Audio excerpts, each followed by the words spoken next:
Hello there, and welcome to the Sleepy History Channel. Tonight, we're stepping back into a world that feels both distant and strangely familiar. A world where the first true cities rose from earth and stone, where thousands of lives gathered together and something entirely new began to take shape. Streets formed, markets stirred, temples reached upward, and for the first time, humanity learned what it meant to live side by side on a grand scale. These ancient cities were not just places to live. They were experiments in power, belief, and imagination. Some grew so vast they reshaped entire regions. Others vanished so completely they were forgotten for thousands of years. Beneath deserts, jungles, and modern streets, their stories still wait to be uncovered. If you enjoy these gentle journeys, I invite you to like, subscribe, or share a thought below. It helps others find their way here too, one sleepy soul at a time. But for now, all you need to do is relax. Let your body soften. Allow your eyes to grow heavy.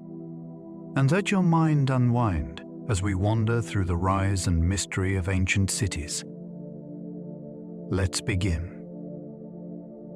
The city of Uruk grew so vast, it may have birthed city life itself. What happened there was more than growth. It was a turning point in the human story. Around the 4th millennium before Christ, Uruk expanded to a scale the world had never really seen before.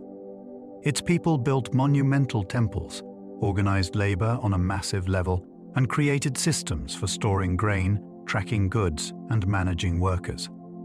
In that crowded landscape, writing began to emerge in its earliest form, not first for poetry or legend, but for counting and control. That alone is astonishing. One of humanity's greatest inventions may have started with the need to run a city. Uruk also inspired powerful myths, including stories later tied to Gilgamesh, which gave it a second life in memory as well as stone. When we speak of the first city, we are really speaking of a place where administration, religion, trade, and imagination fused into something entirely new. Alexandria tried to gather all human knowledge under one roof. Few ancient cities were built with such breathtaking ambition. Founded by Alexander the Great on the edge of Egypt, Alexandria was meant to be more than a port or royal capital. It was designed to become the intellectual heart of the world. Its rulers collected scrolls on history, mathematics, medicine, drama, geography, and philosophy, pulling works from across the Mediterranean and beyond. Ships arriving in harbor could even have their books copied for the royal collection. Scholars there studied the stars, measured the earth, edited Homer, and dissected the structure of language itself. This was not just storage. It was an attempt to assemble civilization into one place and make thought part of statecraft. Even the famous lighthouse proclaimed the same message. Here was a city that wanted to master both sea and mind. The dream was immense, and that is why Alexandria still glows so brightly in the imagination. Pompeii was frozen so suddenly, but loaves still sat in ovens. Most ancient cities reach us in fragments. Pompeii reached us in a shock. When Vesuvius erupted in the 1st century after Christ, the city was buried so quickly that moments of ordinary life were trapped in place. Bakers left bread in ovens. Amphorae remained stacked in shops. Graffiti still clung to walls. Tools, furniture, shrines, and street ruts survived with an intimacy that feels almost unsettling. Instead of grand history alone, we meet a living town paused in mid-motion. That is what makes Pompeii so gripping. It lets us step close to voices that are usually lost. We see election slogans, jokes, advertisements, and domestic spaces that show how people actually lived, not just how elites wanted to be remembered. The tragedy is immense. But so is the historical gift. Through ash and darkness, a Roman city survived with its heartbeat still visible, waiting nearly 2,000 years to speak again. Teotihuacan rose in Mexico before the Aztecs ever existed. That fact alone can rearrange the way people imagine ancient history. Long before the Aztec Empire, a colossal city flourished in the basin of Mexico with pyramids so immense they still dominate the land today. At its height, Teotihuacan may have housed more than 100,000 people, making it one of the largest urban centers anywhere on Earth. Its Great Avenue of the Dead cut through a planned landscape of temples, compounds, workshops, and ceremonial spaces aligned with cosmic meaning. What makes it even more fascinating is how much remains uncertain. We do not know exactly what its people called themselves. We still debate how their government worked. By the time the Aztecs arrived centuries later, the city was already ancient, and they treated it with awe, as a place tied to the birth of the gods. It was a ruin even to them, and that deepens its mystery. Babylon was famed for walls so huge they stunned visitors. To ancient imaginations, Babylon was not just a city. It was a statement of scale. Classical writers and Near Eastern kings alike described defenses so broad, gates so splendid, and ceremonial routes so imposing that the place seemed to exceed ordinary urban life and enter legend. The Ishtar Gate, with its vivid blue-glazed bricks and striding animals, offered one glimpse of that theatrical power. Processional ways amplified the effect. This was architecture meant to overwhelm the senses and persuade every visitor that they had entered the center of the world.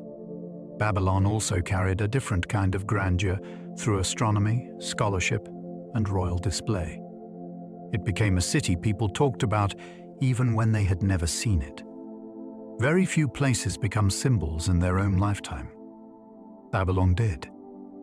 Whether feared, admired, or mythologized, it stood for magnificence on a scale so startling that later generations could barely decide where history ended and wonder began. Mohenjo-Daro had street drains when much of the world did not. That detail reveals something profound about what a city can value. In the Indus Valley, this remarkable settlement was laid out with broad streets, carefully urbanized neighborhoods, brick houses, wells, and drainage systems, but suggest a striking concern for order and sanitation. Wastewater could move through covered drains along the streets, and many homes were connected to this larger network. That may sound ordinary now, but for such an early city it feels almost shockingly advanced. What is especially intriguing is the tone it sets. Mohenjo-Daro does not seem to boast through giant royal tombs or obvious palaces in the way some other ancient centers did. Instead, one of its clearest triumphs may have been civic design itself. It hints at a society where practical urban planning mattered deeply. Even now, scholars still wrestle with its script, leadership, and customs. Yet the bricks and drains say enough to leave us impressed. This was sophistication built into daily life.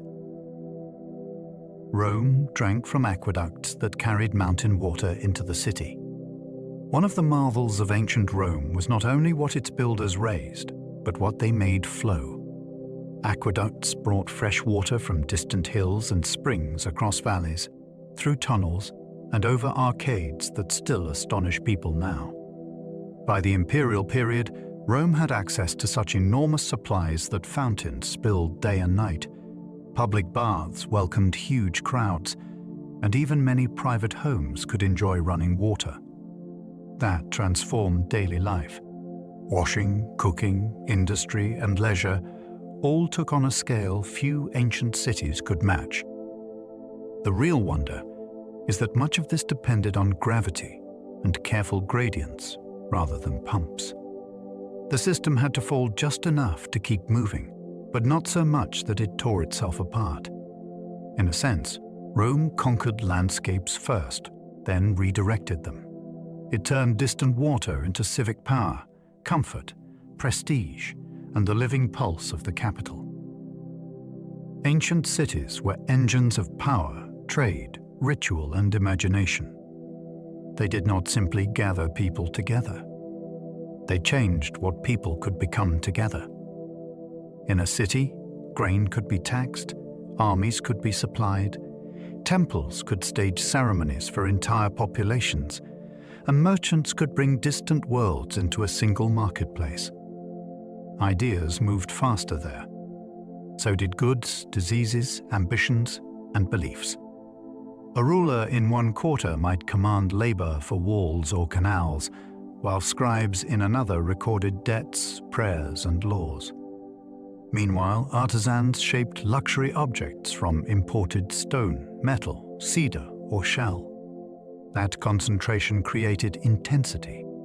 Cities became places where strangers met, where languages mixed, and where power could be seen in stone, sound, and procession. They also magnified human possibility and human risk. Famine could be worse there. Conflict could spread faster. But so could invention. That is why early cities matter so much. They were not bigger villages. They were new machines for organizing life at a scale history had never known. Some ancient capitals ruled empires, then vanished beneath sand and soil. That rise and disappearance is one of history's most haunting patterns. A capital could once command tribute from distant provinces, receive envoys from rival kings, and fill its streets with officials, priests, soldiers, and traders. Then, centuries later, it could lie broken, buried, and nearly forgotten. Winds covered it. Rivers shifted away from it. New rulers quarried its stone. Fields spread over palaces. In some places, local people remembered only fragments, a mound, a legend, a name half preserved in tradition. That is astonishing when you stop and think about it. Cities that once felt permanent could disappear so thoroughly that modern archaeologists had to rediscover them almost from scratch. Yet the soil often kept their memory with strange loyalty. Tablets remained in collapsed rooms. Gateways survived in pieces. Foundations traced out vanished plans of power. These lost capitals remind us that empire can look eternal in its own age, then pass into silence with remarkable speed. The world's first great cities changed how humans lived forever. Before them, most people lived in smaller communities, where daily life unfolded on a more intimate scale. After them, everything became more layered. Social classes sharpened. Labor specialized. Administrators, priests, merchants, builders, and soldiers all took more distinct roles. Decisions made in one district could affect thousands.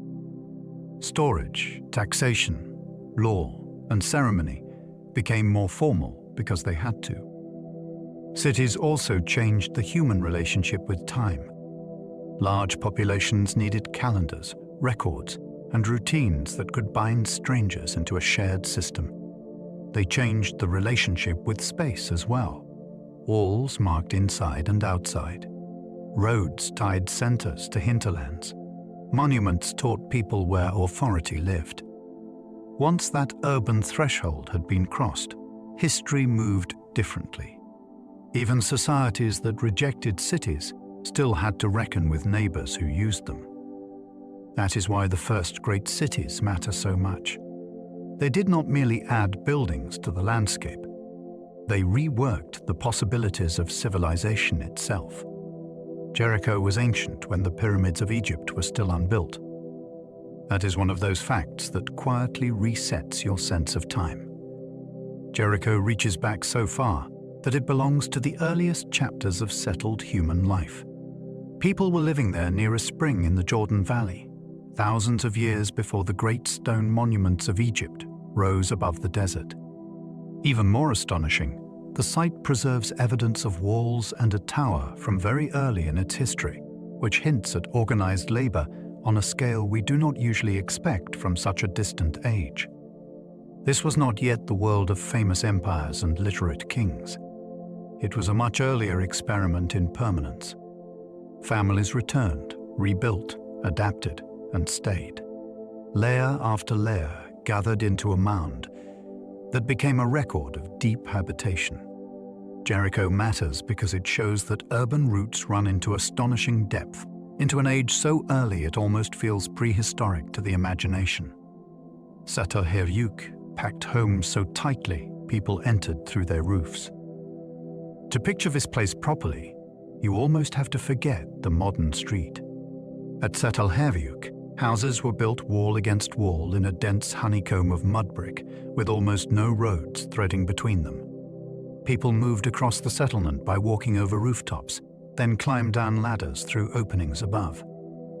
That alone makes the city feel strikingly different from later urban worlds. The roof was path, doorway, and working surface all at once. Inside, rooms held ovens, platforms, paintings, and burials beneath the floors, which meant domestic life, memory, and ritual lived astonishingly close together. The whole settlement feels intimate, enclosed, and deeply collective. Fire, smoke, food, sleep, and ancestors all belonged to the same architectural rhythm. It was not a city of grand boulevards or towering gates. Its fascination lies elsewhere. It shows how densely humans could live together very early on, while still shaping a world that followed rules entirely its own. ER preserved some of history's richest royal burials. Few discoveries make ancient power feel as dazzling and unsettling as the graves at ER. When archaeologists uncovered the royal cemetery, they found a world of gold, lapis lazuli, finely worked ornaments, musical instruments, weapons, and ceremonial objects arranged with astonishing cabal. Splendor. One famous burial contained the remains of Queen Puabi, adorned with elaborate headdresses and jewelry that still seem breathtaking today. Yet the beauty of the finds carries a darker edge, because some tombs also contained attendants buried alongside the elite, as if death itself had become a staged continuation of courtly order. That detail is unforgettable. These were not simple graves. They were performances of rank carried into the afterlife. Ur's burials reveal a society already rich in craft, trade, symbolism, and hierarchy. They show us wealth drawn from far beyond southern Mesopotamia, and a ruling class determined to project magnificence even in death. The result is both wondrous and deeply haunting. Nineveh held libraries filled with stories from deep antiquity. When most people imagine an Assyrian capital, they picture armies, kings, and stone reliefs of conquest. Yet Nineveh also became one of the ancient world's great centers of preserved knowledge. Under Ashurbanipal, scribes gathered tablets from across Mesopotamia and copied texts on mythology, medicine, omens, rituals, language, and royal history. This was not a library in the modern sense of quiet shelves and open reading rooms. It was a state collection of memory, assembled in clay and written in cuneiform. Its significance is enormous. Without those tablets, much of Mesopotamian literature might have vanished forever. The Epic of Gilgamesh survived in part because Nineveh's archives endured collapse and ruin. That gives the city a second identity. It was not only a seat of imperial force. It was also a vault for old voices. Buried in broken palaces were stories, spells, and observations waiting thousands of years for someone to read them again. Memphis stood beside the Nile for millennia of Egyptian rule. Some cities flash brightly for a century and fade. Memphis endured with a steadier kind of greatness. Positioned near the point where Upper and Lower Egypt met, it occupied one of the most strategic locations in the ancient world. From there, rulers could oversee river traffic, agricultural wealth, and the political unity that made Egyptian civilization so formidable. For long stretches of history, Memphis served as a royal and administrative center closely linked to the nearby pyramid fields of Saqqara and Giza.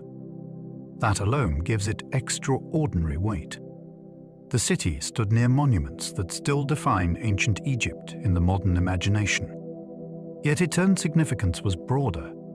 Priests, officials, artisans, and traders all moved through its orbit.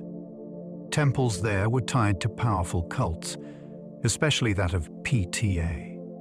Memphis mattered not because it belonged to one dramatic moment, but because it remained central again and again.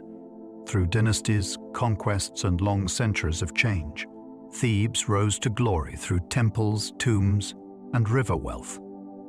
There are ancient cities that impress through order, and others that overwhelm through splendor.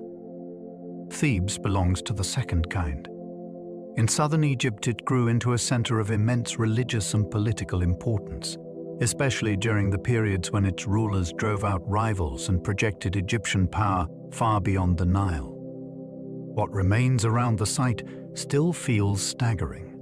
On one side of the river stand temple complexes such as Karnak and Luxor, built and enlarged across generations until they became forests of columns, obelisks, and carved stone. On the other side lie the royal cemeteries, including the Valley of the Kings, where pharaohs were hidden in painted tombs cut into desert rock. That contrast is part of the city's magic. Public ceremony and hidden eternity faced each other across the Nile. Thebes was not just wealthy. It knew how to turn wealth into spectacle, sacred geography, and a lasting image of kinship. Amarna was built for one pharaoh, then swiftly abandoned. Very few cities feel as personal, fragile, and dramatic as Amarna. It was created in the 14th century before Christ by Akhenaten, the Egyptian ruler who tried to transform religion itself by elevating the Atum above the old gods. Instead of ruling from established centers, he founded an entirely new capital in the desert and poured royal energy into building it fast. Palaces, villas, temples, administrative quarters, workshops, and suburban neighborhoods sprang up in a place that had scarcely mattered before. The result was a city tied almost completely to one man's vision. That is what makes it so gripping. Its rise was sudden, and so was its fall. After Akhenaten's death, the experiment unraveled, and the court moved away. Amarna became a kind of historical snapshot, preserving the traces of a revolution that never fully lasted. In its ruins, you can sense both bold ambition and the terrible vulnerability of a city built on one ruler's will. Akhenaten shows how quickly a capital could bloom and vanish. This was the formal name of Amarna, and it captures the strange speed of the place. In ancient history, we often imagine cities growing slowly over many generations, layer upon layer, until they become fixed points on the map. Akhenaten reminds us that some capitals were more like political storms. Royal command, labor, materials, and ideology converged, and suddenly a full urban world appeared in the desert. Officials had to relocate. Artisans had to supply the court. Families had to adjust to a new center of power almost overnight. Then the same process reversed. Once the founding vision collapsed, the city emptied with astonishing speed. Its houses, boundary stelae, and official buildings became relics of a failed future. That gives Akhenaten a distinctive emotional force. It is not simply an abandoned city. It is evidence that ancient states could be startlingly agile, and that even a capital could prove temporary when the ideas sustaining it disappeared. Babylon's Ishtar Gate once blazed with blue glazed brick. Sometimes one monument can carry the mood of an entire city. The Ishtar Gate did exactly that. Built under Nebuchadnezzar II, it formed part of Babylon's ceremonial entrance and was faced with deep blue glazed bricks that must have looked almost unreal under strong light. Across that brilliant surface strode rows of bulls and dragon-like Mu Shachek letter and Etubu Shachek Shacheku creatures, in relief, turning the gate into both architecture, proclamation. Anyone approaching through it would have understood immediately that this was a place where kingship, divinity, and visual theatre were fused. The color itself mattered. In a landscape often dominated by earth tones, that shining blue must have felt startling, even supernatural. The gate was not just meant to impress visitors. It shaped emotion before they had even entered the city proper. That is why it remains so famous. It gives us a vivid glimpse of how ancient urban power could work through color, symbolism, and sheer sensory force. Ashur gave its name to the mighty Assyrian state. Before the Assyrian Empire became a byword for military ferocity and imperial scale, there was Ashur, an older city on the Tigris that served as both sacred center and political foundation. Its importance was not only strategic, it was bound to the god Ashur, whose name and authority became inseparable from the identity of the state itself. That gave the city a weight beyond ordinary administration. Kings could build elsewhere and campaign far afield, but Ashur remained a place of ancestral legitimacy, ritual, and memory. In its early phases, it also thrived through trade networks that reached astonishing distances, linking northern Mesopotamia with Anatolia. So the city's story begins not only with conquest, but with merchants, contracts, and long routes of exchange. That combination is fascinating. Ashur was both shrine and launching point. From a city with deep religious significance grew one of the most formidable imperial traditions the ancient Near East had ever seen. Hattusa guarded an empire from a rocky Anatolian stronghold. Set among rugged hills in central Anatolia, Hattusa does not feel like a city that happened by accident. It feels chosen for defense, command, and endurance. This was the Hittite capital, and its walls, gates, terraces, and storerooms reveal a center built to manage a serious power. Massive fortifications wrapped around the terrain, adapting to ridges and slopes rather than ignoring them. Stone lions and sphinxes marked important entrances, which gave the city an almost theatrical severity. If Hattusa was not only about holding enemies back, it was the administrative heart of a kingdom that negotiated treaties, fought Egypt, and controlled broad territories across the Near East. The archives found their preserved diplomacy in striking detail, including one of the world's earliest known peace agreements. That is part of its appeal. In a landscape of rocks and wind rose a capital where kings directed war, ritual, and international politics from a place that still feels stern and formidable. Troy became legendary because war and archaeology met in one place. There are ancient cities that are famous for what they were, and others famous for what people imagined them to be. Troy became unforgettable because it stands at the meeting point of both. For centuries it lived in epic poetry, as the city besieged by Greeks, the place of Achilles, Hector, and the wooden horse. Then excavators began digging at Hisarlik and discovered that beneath the mound were not one Troy, but many layers of settlement built over one another. That changed everything. The legend was no longer floating free. It had a place, a stratified reality, a physical history. The challenge, of course, is that archaeology does not neatly confirm every poetic detail. Instead, it gives us something more interesting. It reveals a site occupied, destroyed, rebuilt, and strategically placed near crucial routes between the Aegean and the Black Sea. Troy captivates because it sits where memory, myth, and material evidence keep colliding. Knossos still hints at a palace world of color and ceremony. The ruins on Crete do not feel severe in the way many later citadels do. They feel fluid, intricate, and almost theatrical.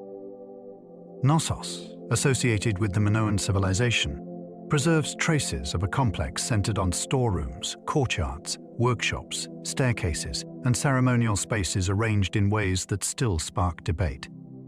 Was it purely a palace, a ritual center, an administrative hub, or all of these at once? Whatever the answer, the surviving paintings and architectural fragments suggest a world alive with movement and display. Bull imagery, processions, marine motifs, and bright surfaces hint at an elite culture that valued spectacle, rhythm, and symbolic performance. This is part of why Knossos grips the imagination.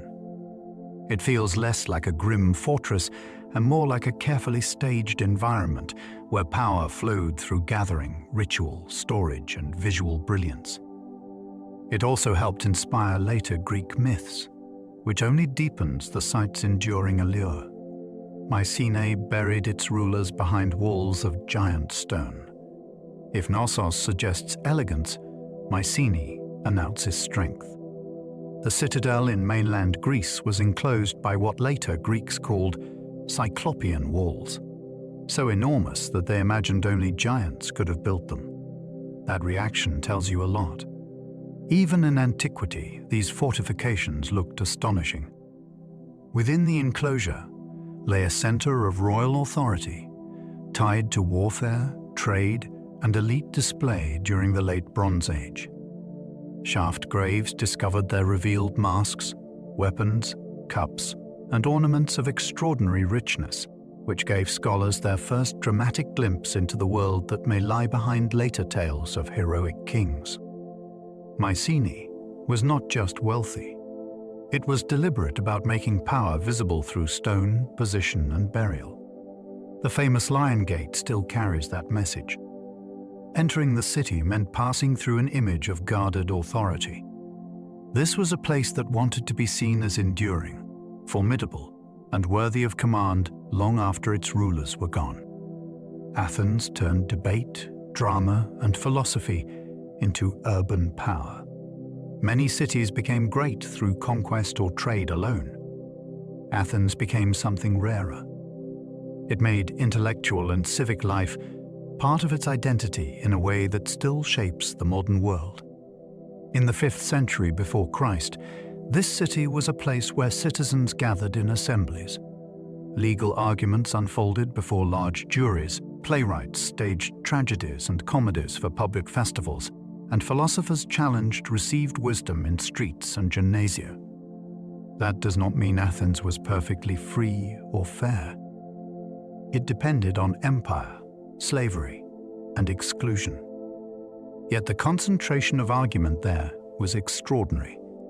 Political decisions, artistic ambition, and abstract thought all fed into one another.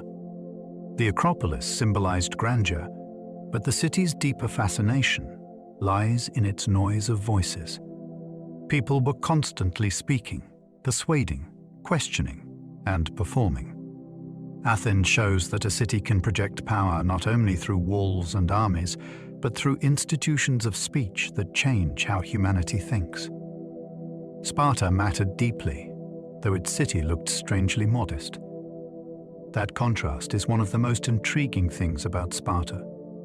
In the ancient Greek imagination, it was a power to be feared and respected, a state famous for military discipline, social severity, and the training of citizens for collective endurance. Yet unlike cities that advertised themselves with dazzling monuments and dense urban display, Sparta appeared comparatively dispersed and restrained. Classical writers even remarked on its unusual appearance. It did not present itself as a tightly packed marvel of architecture. That makes its reputation all the more fascinating. Here was a place whose influence far exceeded its visual splendor. Its force lay in institutions, education, and the willingness to organize society around war in a far more thorough way than most rivals.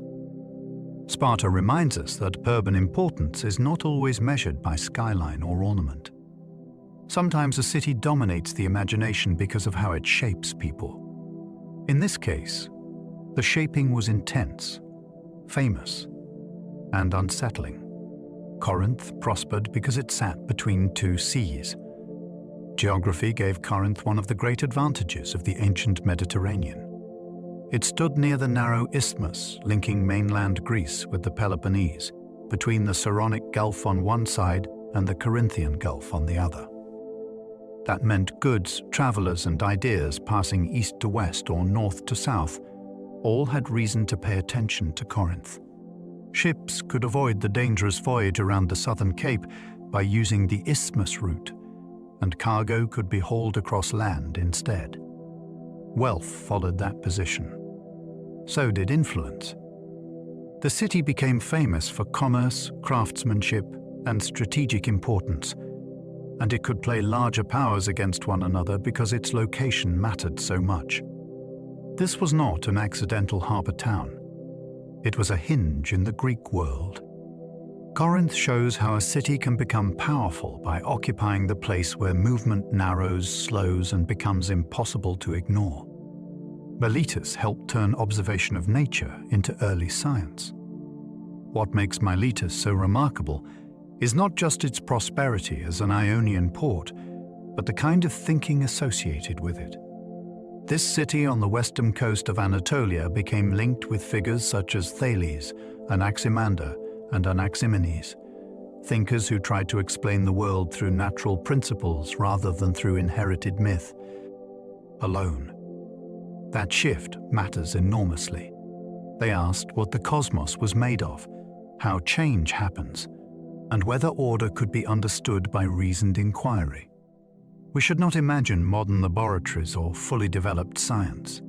This was something earlier and more fragile, but still revolutionary.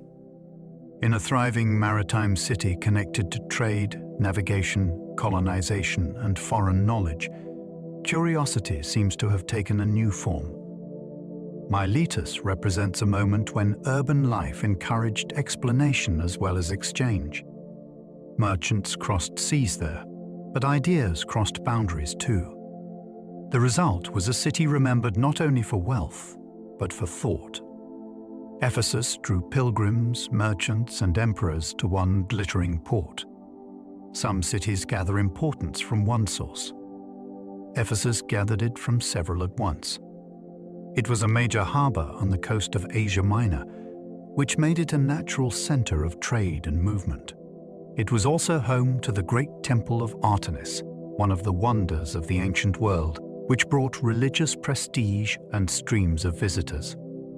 Later, under Roman rule, Ephesus became one of the grand cities of the Eastern Mediterranean, filled with public buildings, colonnaded streets, theaters, and monuments that advertised prosperity.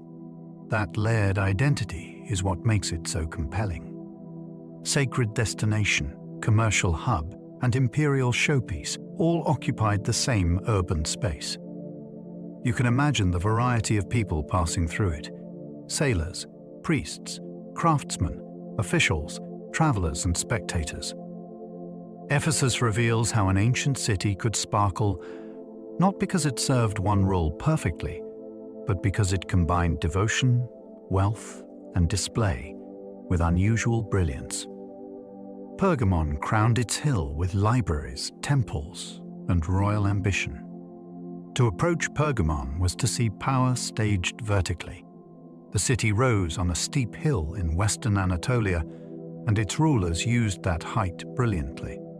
Palaces, sanctuaries, theaters, and public buildings climbed the Acropolis in dramatic sequence, so that authority seemed to ascend into the sky. The Hellenistic kings of Pergamon were especially skilled at turning urban design into propaganda. They sponsored scholarship, built a famous library, and filled the city with monuments that linked dynastic rule to culture as well as force. That mattered in an age when kingdoms competed not only on battlefields but in prestige. The great altar associated with Pergamon captured that mood perfectly, presenting mythic struggle on a colossal sculptural scale. Yet the city below was not simply ceremonial. It was a living center, connected to healing, administration, and regional power. Pergamon fascinates because it shows how a city can become both a stronghold and a carefully composed argument for greatness. Carthage became rich enough to terrify the Roman Republic. From its great harbor on the coast of North Africa, Carthage built wealth that seemed almost unstoppable. Its merchants moved silver, ivory, timber, grain, and luxury goods across the western Mediterranean, while its fleets gave a reach far beyond what most cities could dream of. This prosperity fed armies, diplomacy, and an urban world of ports, temples, warehouses, and estates. To Rome, that combination was alarming. Here was a rival that was not only rich, but disciplined, maritime, and deeply connected to distant trade. The fear sharpened during the Punic Wars, especially when Hannibal brought war into Italy itself and proved that Roman power could be shaken. Carthage mattered because it showed that commerce could become a geopolitical force. A city of merchants grew into a state powerful enough to threaten Rome's future. That is why its fall feels so dramatic. It was the destruction of a rival world, not merely a defeated town. Tyre mastered the sea and traded purple dye like treasure. Few ancient cities turned a single luxury into such lasting fame. Tyre, perched on the Phoenician coast, became renowned for producing an exquisite purple dye made from murex sea snails. The process was laborious, costly, and pungent, which only made the finished color more desirable. Royalty and elites across the Mediterranean prized it because it signaled rarity, expense, and status. Yet Tyre's greatness did not rest on dye alone. It was a seafaring city whose ships reached far corners of the known world, carrying timber, glass, crafted goods, and cultural influence. Its island setting also helped make it formidable. Even powerful kings found it hard to break. Alexander the Great had to construct a causeway across the water to reach it. Tyre fascinates because it joined beauty, wealth, and defiance in one place. It sold color like treasure, and it defended its independence with the stubbornness of a city born from the sea. Sidon and Byblos helped spread alphabets across the Mediterranean world. These Phoenician cities are often overshadowed by empires, yet their influence was immense and surprisingly intimate. Through trade, shipbuilding, and long coastal connections, places such as Sidon and Byblos helped carry a writing system that was far simpler and more flexible than many older scripts. Instead of mastering hundreds of signs, users could work with a smaller set of characters representing sounds. That change mattered enormously. It made writing easier to adapt, easier to transmit, and easier to borrow. As merchants moved goods across the sea, they also moved this practical technology of communication. Greek communities later adapted the Phoenician script, and from there came writing traditions that shaped much of the Western world. So, when we think of these cities, we should not imagine only cedar, ships, and trade. We should picture words themselves traveling outward from their harbors, crossing waters and entering new languages, until the alphabet became one of antiquity's most transformative gifts. Petra hid a thriving city behind desert cliffs and narrow stone passages. To reach Petra is to feel that a city has been concealed on purpose. After passing through the CIC, that long, winding rock corridor, the landscape suddenly opens and reveals architecture carved into rose-red stone with a sense of drama almost no ordinary approach could match. Yet Petra was far more than a spectacular facade.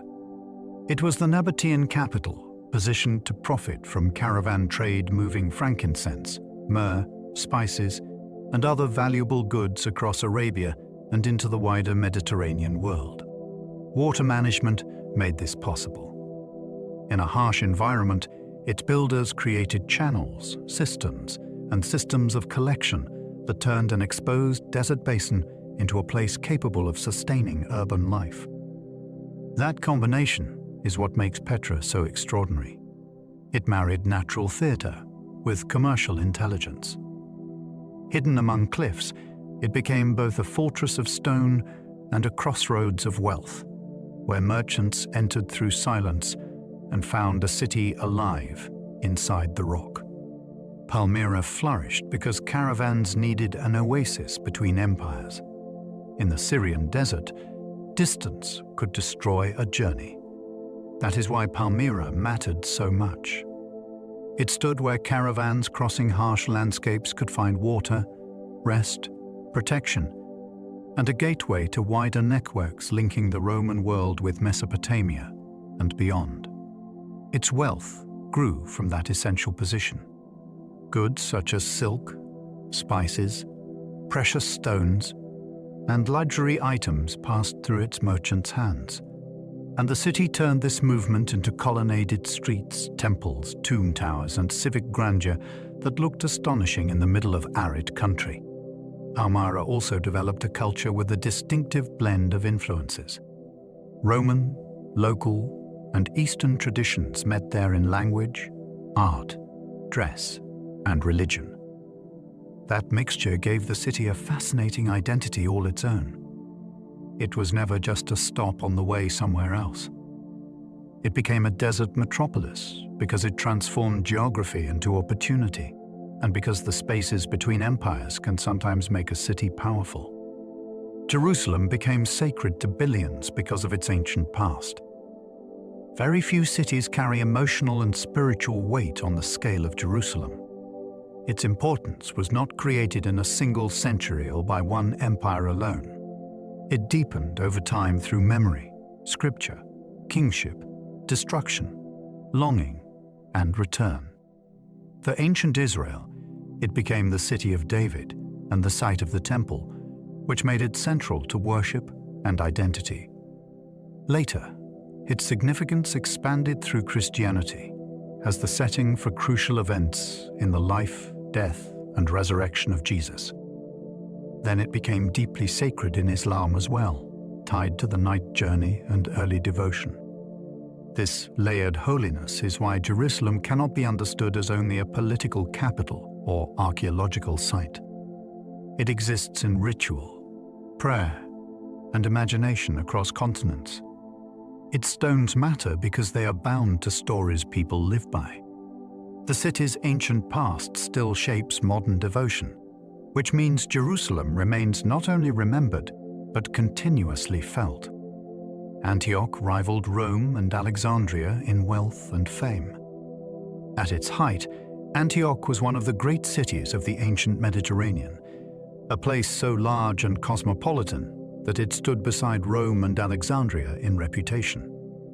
Founded in the wake of Alexander's conquests, it grew near the Orontes River into a capital of kings and later a glittering metropolis of the Roman East. Wide streets, monumental buildings, markets, baths, villas, and theaters made it a city of display as well as power.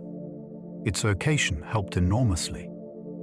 Antioch linked inland Syria, the Mediterranean coast, and routes stretching toward Mesopotamia. That gave it strategic and commercial significance in equal measure. It was also famous for its lively urban culture, with all the pleasures, tensions, and diversity that come from a large city drawing people from many backgrounds. Antioch fascinates because it shows that ancient urban brilliance was not confined to a few famous names. There were other giants too, and this was one of them. Damascus has been inhabited for so long, it feels almost timeless. Some cities seem tied to one dramatic chapter of history. Damascus feels older than chapters altogether, as though human settlement simply kept returning to the same place, because the location itself invited continuity. Fed by water from the Barada River and surrounded by fertile land in an otherwise dry region, it became a natural center for habitation, agriculture, craft, and exchange. Over the centuries, Arameans, Assyrians, Persians, Greeks, Romans, and Islamic dynasties all left their mark, yet the city endured through each transformation. That persistence is part of its fascination. It was not a city that flashed into being with imperial design and then vanished. It remained alive through changing languages, religions, and rulers. To think of Damascus is to think of urban survival on a grand timescale. Streets changed, walls shifted, monuments rose and fell, but the place held. It feels timeless because generation after generation kept finding reasons to stay. Susa linked Mesopotamia, Iran, and empire through royal roads. Susa occupied a remarkable position between worlds. It stood east of Mesopotamia in a region that connected lowland river civilizations with the Iranian plateau, and because of that, it became a place where cultures, languages, and political traditions could meet. Long before the Persians made it one of their great centers, Susa already had deep antiquity behind it. Later, under the Achaemenid Empire, its importance expanded dramatically. Royal administration moved through it, tribute arrived there, and the city was tied into the famous road networks that allowed messages and officials to cross huge distances with surprising efficiency. That gave Susa a different kind of grandeur from a purely ceremonial capital. It was a working hinge of empire. Documents, goods, envoys, and decisions all passed through its orbit. Susa matters because it reveals how large states depended not only on conquest, but on connective cities that could bind vast territories together by movement, communication, and routine administration. Persepolis turned imperial ceremony into architecture on a grand scale. Persepolis was not designed to feel ordinary for even a moment. Built by the Achaemenid kings on an immense terrace in southern Iran, it functioned as a monumental stage for empire, especially during royal ceremonies in which delegations from many lands approached the king bearing sal. Tribute. The architecture turns that political message into stone. Stairways rise slowly and deliberately. Reliefs show figures from different peoples in orderly procession, and grand halls with forest-like columns create an atmosphere of controlled magnificence. This was power presented as harmony, variety gathered beneath one ruler, abundance shaped into ritual. That is what makes the site so compelling. It does not merely tell you, but the Persian Empire was vast. It makes you feel the choreography of that vastness. Persepolis was less about daily urban bustle than about imperial image at its most refined. It reveals a state confident enough to transform ceremony itself into one of the ancient world's great architectural experiences. Asagadi revealed an earlier Persian vision of royal power. Before Persepolis expressed mature imperial spectacle, Asagadi offered a different image of Persian kingship. Founded by Cyrus the Great, it was connected to the ruler who created the Achaemenid Empire, and whose reputation for conquest, statecraft, and unusual magnanimity echoed far beyond his own age. The city's layout feels more open and garden-like than later ceremonial centers, with palaces spread across a broad plain rather than compressed into one towering terrace. That openness is part of its charm. Pasargadi suggests an early vision of rule in which space, landscape, and architecture combine to express authority without the same theatrical density seen later at Persepolis. Most moving of all is the tomb of Cyrus, simple and striking at once, which became a focus of memory long after the founder's death. The city fascinates because it lets us glimpse empire near its beginning, before its symbolism hardened into later forms, while the aura of Cyrus still shaped everything around it. Bactra stood at a crossroads where worlds kept colliding. Known later as Balkh, this ancient city in Bactria occupied one of the most strategic cultural positions in Central Asia. Routes passing through it connected Iran, the steppe, the Indian subcontinent, and eventually the wider Silk Road world. That meant armies came through, merchants came through, religions came through, and with them came constant reinvention. Bactra was associated with Iranian traditions, then absorbed into the empire of Alexander, then into Hellenistic rule and later into Kushan and other political worlds. Very few cities experienced such repeated layering from such different directions. That is what makes it so fascinating. It was not simply influenced by neighbors. It was repeatedly reshaped by collision zones of language, art, trade, and power. Greek styles could meet Iranian heritage, and later Buddhist currents could move through nearby regions as well. Bactra matters because crossroads are never just places of passage. Sometimes they become furnaces, where entirely new cultural combinations are formed. Samarkand would later shine, but its roots reach deep into antiquity. Although many people think first of its dazzling medieval phase, Samarkand's story begins much earlier. In antiquity, it was known as Marakanda, a major settlement in Sogdiana that already mattered before the age of Timur transformed it into a legendary jewel.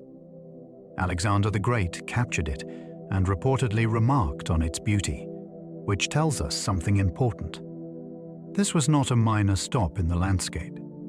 It was already a prized urban center in Central Asia, positioned along routes that linked east and west. Its deep roots matter because they show how certain locations keep attracting history again and again.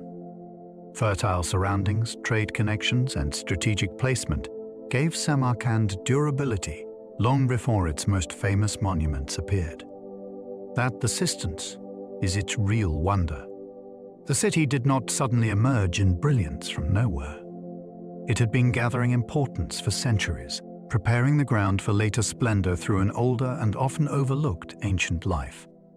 Taxila became famous for learning long before modern universities.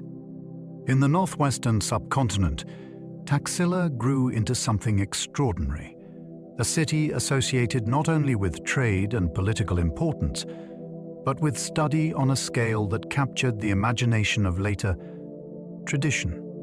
Teachers and students are said to have gathered there to pursue subjects ranging from philosophy and grammar to medicine, politics, and sacred knowledge. It was not a university in the modern institutional sense, with one campus and one charter, but it clearly became a renowned center of intellectual life where advanced learning drew people from afar. That distinction matters. Taxila reminds us that organized higher study did not begin only in medieval or modern settings. Ancient cities could become magnets for serious scholarship as well.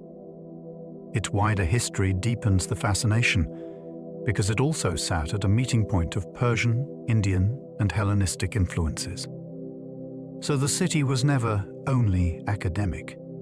It was a crossroads where ideas, rulers, and cultural worlds met, argued, and evolved. Pataliputra governed enormous realms from the plains of northern India. Built near powerful river systems in the Gangetic Plain, Pataliputra became one of the great capitals of ancient India and the seat of states whose scale was astonishing. Under the Mauryan Empire especially, it functioned as the administrative heart of a realm that stretched across huge parts of the subcontinent.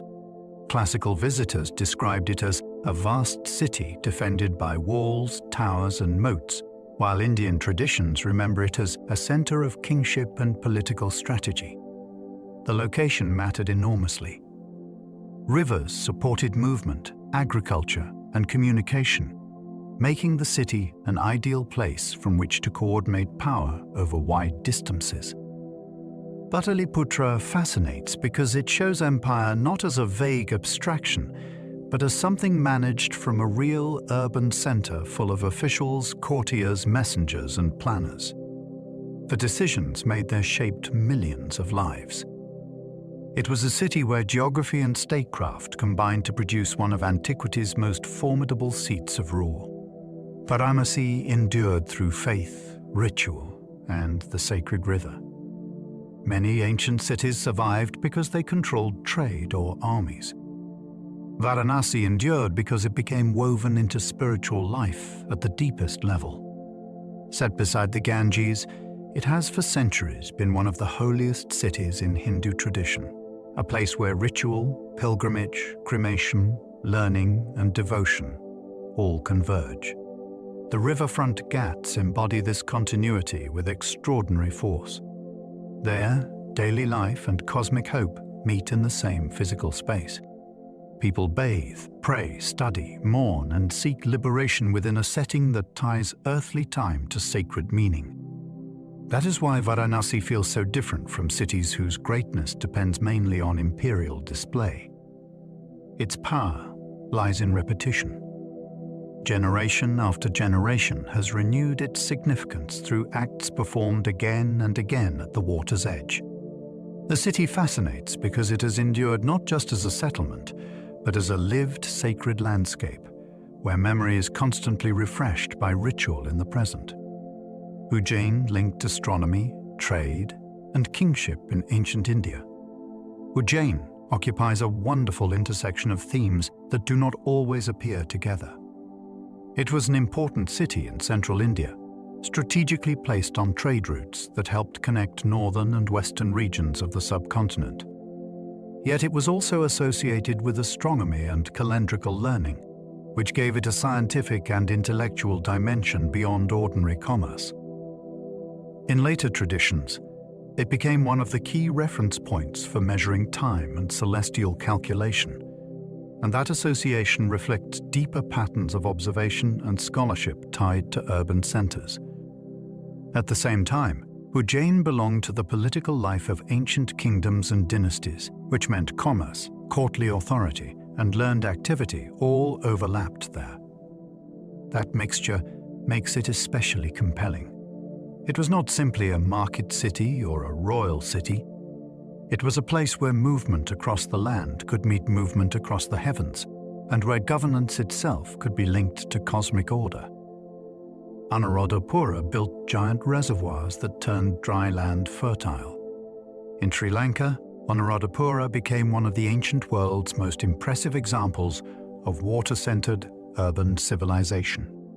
The city grew in a region where rainfall could not always be trusted, yet its rulers and engineers responded by creating an extraordinary landscape of tanks, reservoirs, canals, and embankments. These were not small ponds serving a few households. They were enormous hydraulic works capable of storing and distributing water on a scale that supported agriculture, population, and urban growth over long periods. That is what makes the city so remarkable. It did not flourish by passively accepting nature's limits. It reshaped them through planning and labor. Anuradhapura was also a major sacred center tied to Buddhism, which gave the city a second layer of significance beyond engineering. The result was a place where piety and practicality reinforced one another. Water fed fields and people, while the city around it became both prosperous and spiritually resonant across many centuries. Sigiriya raised royal dreams atop a dramatic stone citadel. Few ancient sites look as though they belong to legend, quite like Sigiriya. Rising from the plains of Sri Lanka on a towering rock column, it was transformed in the 5th century into a royal complex of astonishing boldness. Approaches were carefully staged through water gardens, terraces, and massive lion imagery, all leading upward toward palaces and pleasure spaces set improbably high above the ground. The effect must have been overwhelming. This was not simply a defensive refuge, though the height certainly offered security. It was also a theatrical claim to power, a way of turning landscape itself into kingship. Frescoes painted on the rock face added beauty and mystery, while the summit proclaimed command over the world below. Sigiriya fascinates because it feels both practical and dreamlike. It is a place where one ruler tried to lift his authority into the sky, using stone, gardens, and elevation to create a capital that still seems almost unreal. Polonnaruwa showed how water engineering could sustain urban splendor.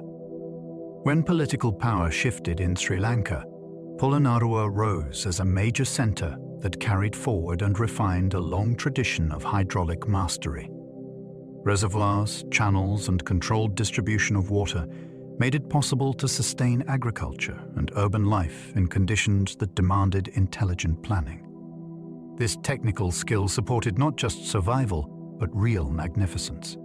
The city became known for palaces, monasteries, shrines, and sculptural achievements that reveal both wealth and confidence. Water lay behind much of that beauty, even when it remained invisible in the final appearance of monuments. That is what makes Polonnaruwa so interesting. It shows how great cities often rest on hidden systems as much as visible splendor. Visitors may remember stone Buddhas and royal ruins, yet the deeper story involves landscape management on a vast scale. Polonnaruwa reminds us that elegance can depend on infrastructure, and that controlling water was often the quiet foundation beneath ancient civilizations' most impressive achievements. Mohenjo-daro followed a city plan that still feels startlingly modern. There is something almost uncanny about looking at its layout. Streets met at deliberate angles, neighborhoods appear organized rather than accidental, and major routes suggest a city built with forethought, instead of simply growing in a tangle over time. That matters because it changes the feeling of the place. Mohenjo-daro does not seem primitive or tentative. It seems composed. Brick platforms, public buildings, drainage, and residential blocks all hint at planners who care deeply about order and function. One of the most famous structures, often called the Great Bath, adds to that impression. It suggests communal ritual, engineering skill, and a civic life that had already become sophisticated in ways many people do not expect from such an early city. The real wonder is not that it looks modern in every respect. It is that so long ago, people were already imagining urban life through alignment, infrastructure, and shared design at a level that still feels impressive now. Harappa gave its name to an entire lost civilization. That is a remarkable burden for one city to carry. When archaeologists began uncovering the ruins of Harappa in the Punjab, they realized they were not looking at an isolated settlement, but at part of a vast Bronze Age civilization spread across the huge region of South Asia. Because Harappa was among the first major sites recognized, its name became attached to the civilization itself. In a way, one buried city became the doorway through which an entire forgotten world re-entered history. That world included urban planning, craft production, trade, standardized materials, and a script that still has not yielded its full meaning. Harappa fascinates because it reminds us how much can disappear from memory. For centuries, the people who built these cities had no secure place in common historical imagination. Then, excavations changed the map of antiquity. Suddenly, another great civilization stood beside Egypt and Mesopotamia, and Harappa had become the name that opened the door. D'Oliveira mastered water storage in a harsh and thirsty land. On the island of Kadir in the Rann of Kutch, water was never something to take for granted. That is what makes D'Oliveira so extraordinary. Its builders lived in an environment where scarcity shaped survival, yet they responded with intelligence on a grand scale.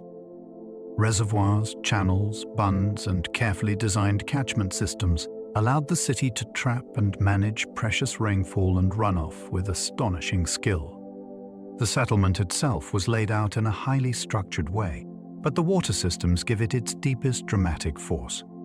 They show a society thinking not only about walls and buildings, but about how to outwit climate. This was urban planning as resilience. In such a place, every drop mattered, and civic design became inseparable from environmental strategy. D'Oliveira grips the imagination because it reveals a city that did not flourish in easy conditions. It flourished by reading the landscape closely and engineering survival into the bones of daily life. Lafal may have used a dockyard for seaborne trade. That possibility makes Lafal one of the most intriguing cities of the Indus world. Archaeologists identified a large, brick-lined basin at the site and argued that it may have functioned as a dockyard connected to waterways leading toward the sea. If that interpretation is correct, then Lathor was not just another inland urban center. It was a place deliberately shaped to receive and dispatch goods by boat, tying the civilization more directly to maritime commerce. Even the debate itself adds fascination. Whether one calls it a dockyard, reservoir, or something more complex, the structure still suggests serious hydraulic thinking and a city oriented toward movement. The Thal also yielded evidence of beads, seals, weights, and craft activity that fed well with commercial exchange. What makes the site so compelling is the image it conjures. You can almost imagine cargo, traders, and boats passing through a carefully managed waterfront, linking urban South Asia to wider networks across the Arabian Sea. Ancient Indus cities measured bricks with astonishing consistency. That might sound like a small detail until you think about what it means. Across a wide region and over many settlements, builders used baked bricks that often followed standardized proportions. This was not random convenience. It points to shared norms, common training, or systems of agreement that allowed construction to maintain a striking level of uniformity. In other words, these cities were speaking the same architectural language. That matters because bricks are never just bricks in archaeology. They reveal habits of organization, expectations of labor, and the degree to which one city belonged to a broader civilizational pattern. The consistency is especially powerful because the Indus script still remains elusive. Where words fall silent, materials continue speaking. A wall in one city can echo a wall in another hundreds of miles away. That gives the civilization a quiet coherence.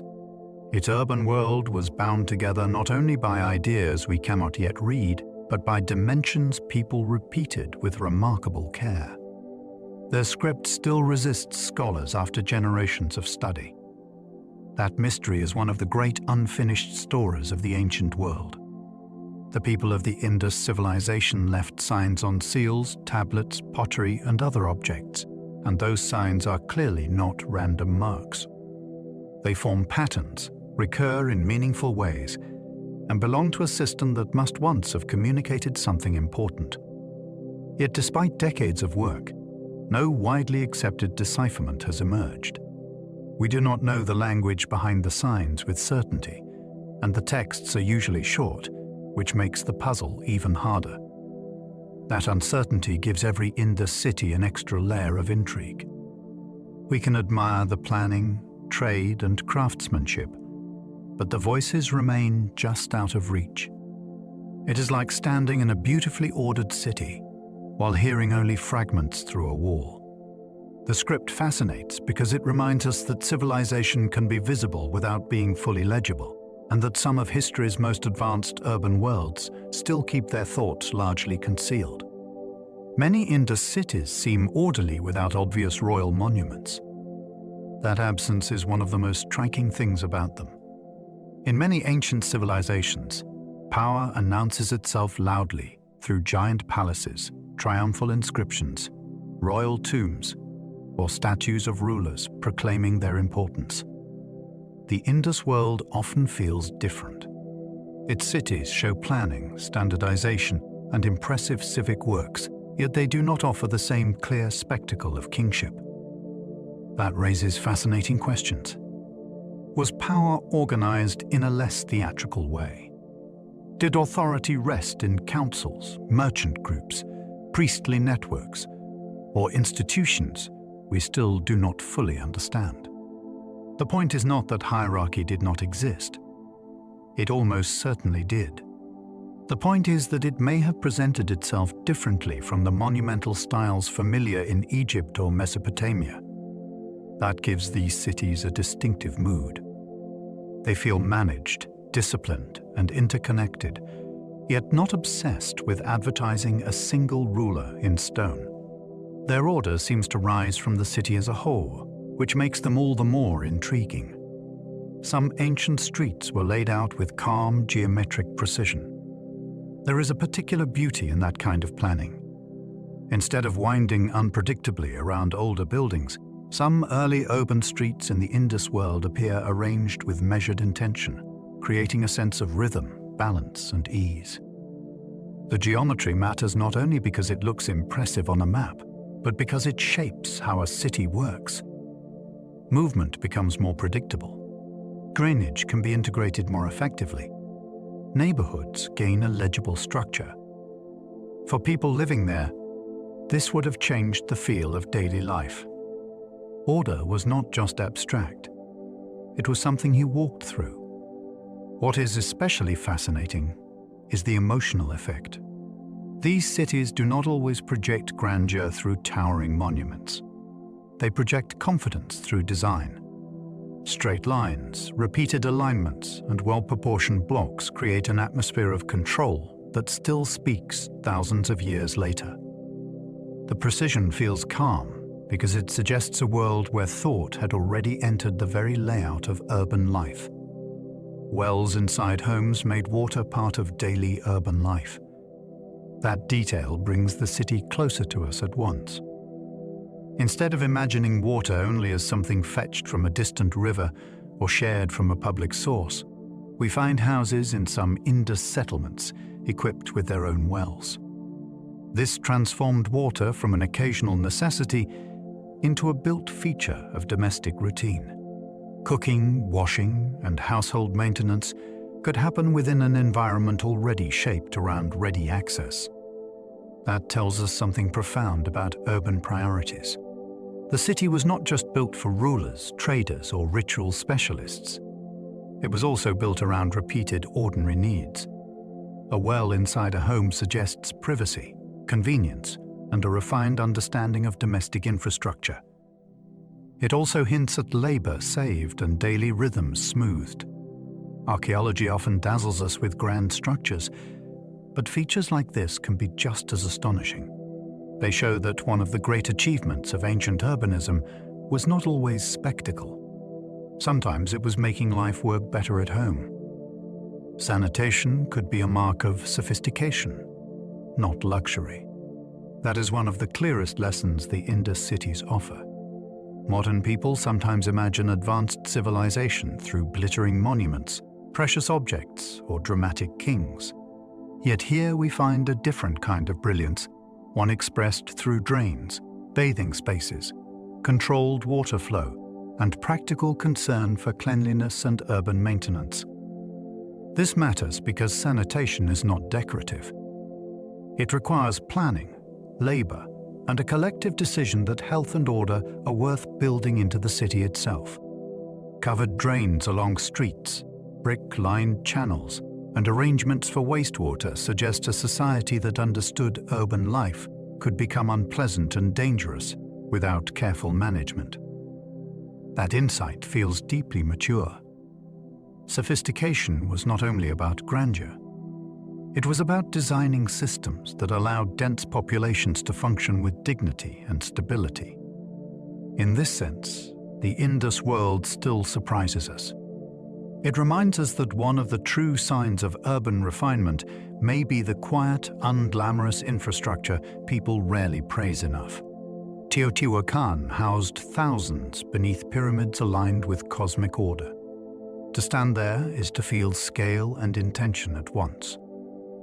Teotihuacan was not a loose scattering of buildings around a sacred core.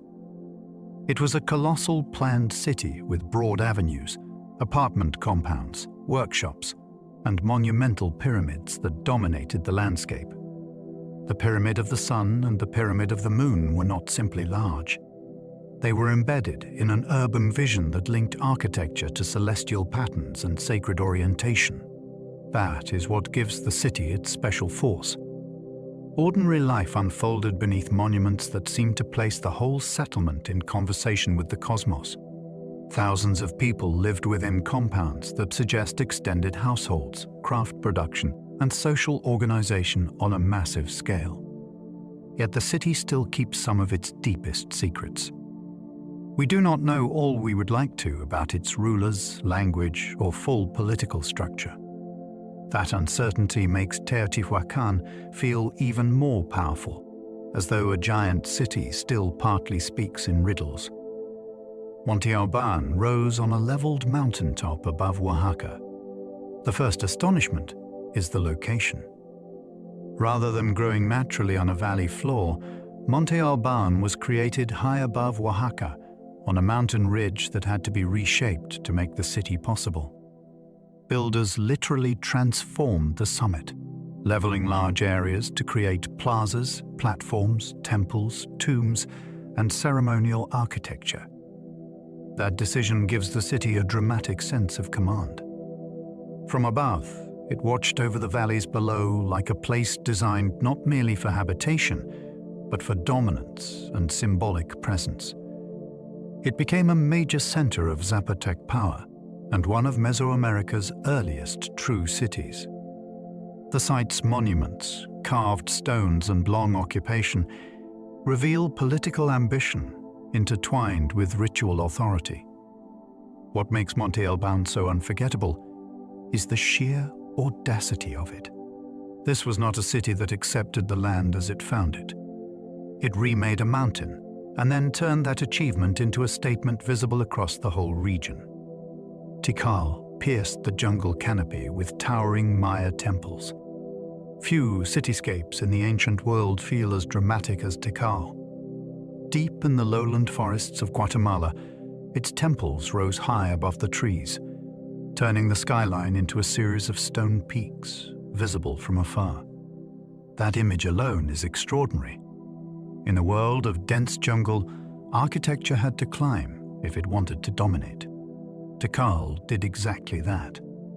The city was a major Maya power, home to dynasties, plazas, causeways, palaces, reservoirs, and ceremonial spaces that supported both royal authority and crowded public life. Its monuments recorded history in carved stelae, while its rulers fought, allied, and competed within a broader network of Maya kingdoms. What makes Tikal so captivating is the combination of wilderness and power. This was not a city cleared from nature once and for all. It remained entangled with forest, weather, and water. The result was an urban world that felt immense, vertical, and alive inside the jungle. Calakmul fought Tikal for centuries of Maya supremacy.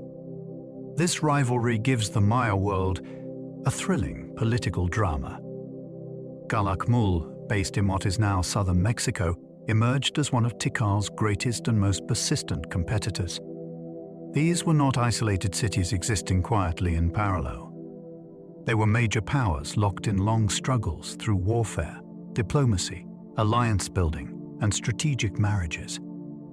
The conflict rippled across the Maya lowlands because smaller kingdoms often found themselves drawn into one side or the other. That means the rivalry was not just personal between rulers. It shaped the wider political map. Calakmul itself was a huge city, with monumental architecture and elite compounds that reveal formidable resources and ambition. Yet for a long time it was less famous than Tikal, partly because the jungle concealed so much. Now its scale and importance are clearer, and the story becomes even more gripping. Ancient Maya history was not static or purely ceremonial. It could be intensely competitive, with great cities fighting for regional command across generations. Palenque joined royal history with some of the Maya's finest art. There is something unusually elegant about Palenque. Its temples, inscriptions, and sculpted reliefs combine historical depth with a refinement that makes the city feel almost lyrical. Located in the lush foothills of Chiapas, it flourished especially under the ruler Cainish Janob Pakal, whose long reign and famous tomb gave the city one of the most compelling royal narratives in the Maya world.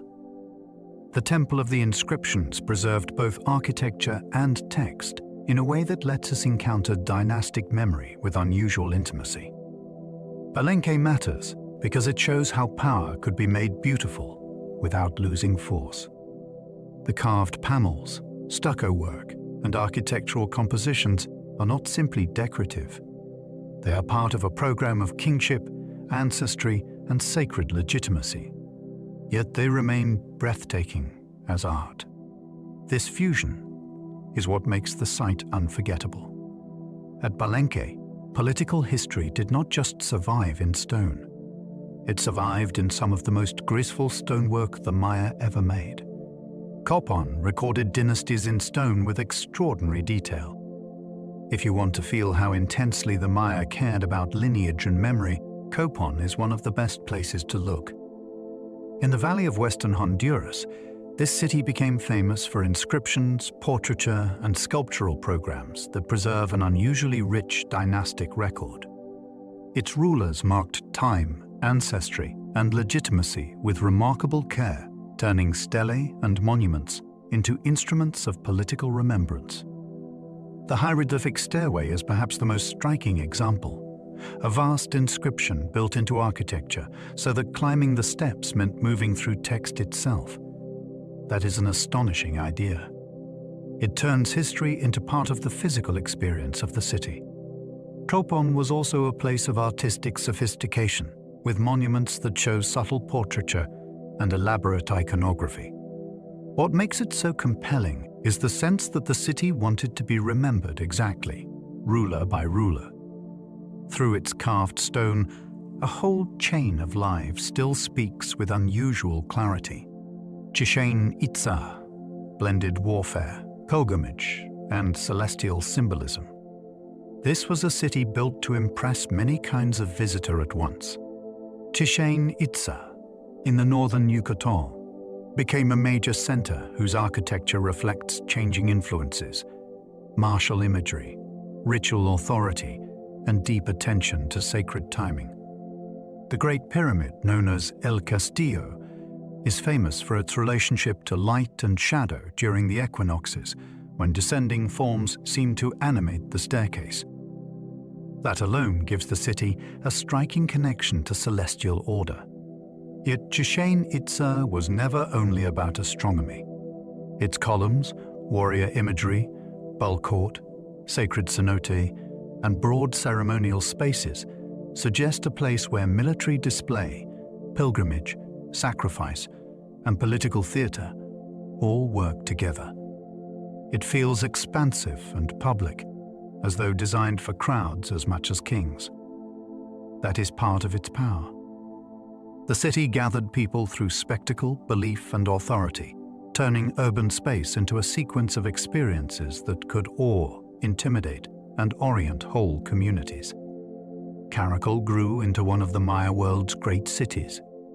For a long time, the dense forests of Belize concealed just how large and formidable Caracal had been. Once mapped more fully, the city emerged as one of the great urban powers of the Maya lowlands, with causeways, reservoirs, terraces, plazas, and monumental buildings spread across an immense area. It was not a minor outpost tucked in the jungle. It was a major political center capable of defeating powerful rivals, including Tikal at one crucial moment in Maya history. That fact alone can surprise people, because Caracal does not always receive the same popular attention as better-known sites. Yet its scale and influence are astonishing. The city's agricultural terracing also reveals a landscape deeply shaped by human labor, which means the surrounding forest was part of an engineered world, not just untouched wilderness. Caracal fascinates because it overturns assumptions. Hidden beneath green silence was a vast urban kingdom whose reach and confidence were far greater than many once imagined. Ancient Maya cities were often kingdoms woven into living forests. That is one of the most beautiful and important things to understand about them. These were not cities detached from nature in the way later industrial centers might seem. They were embedded in forest environments that shaped everything from water storage and farming to architecture and sacred symbolism.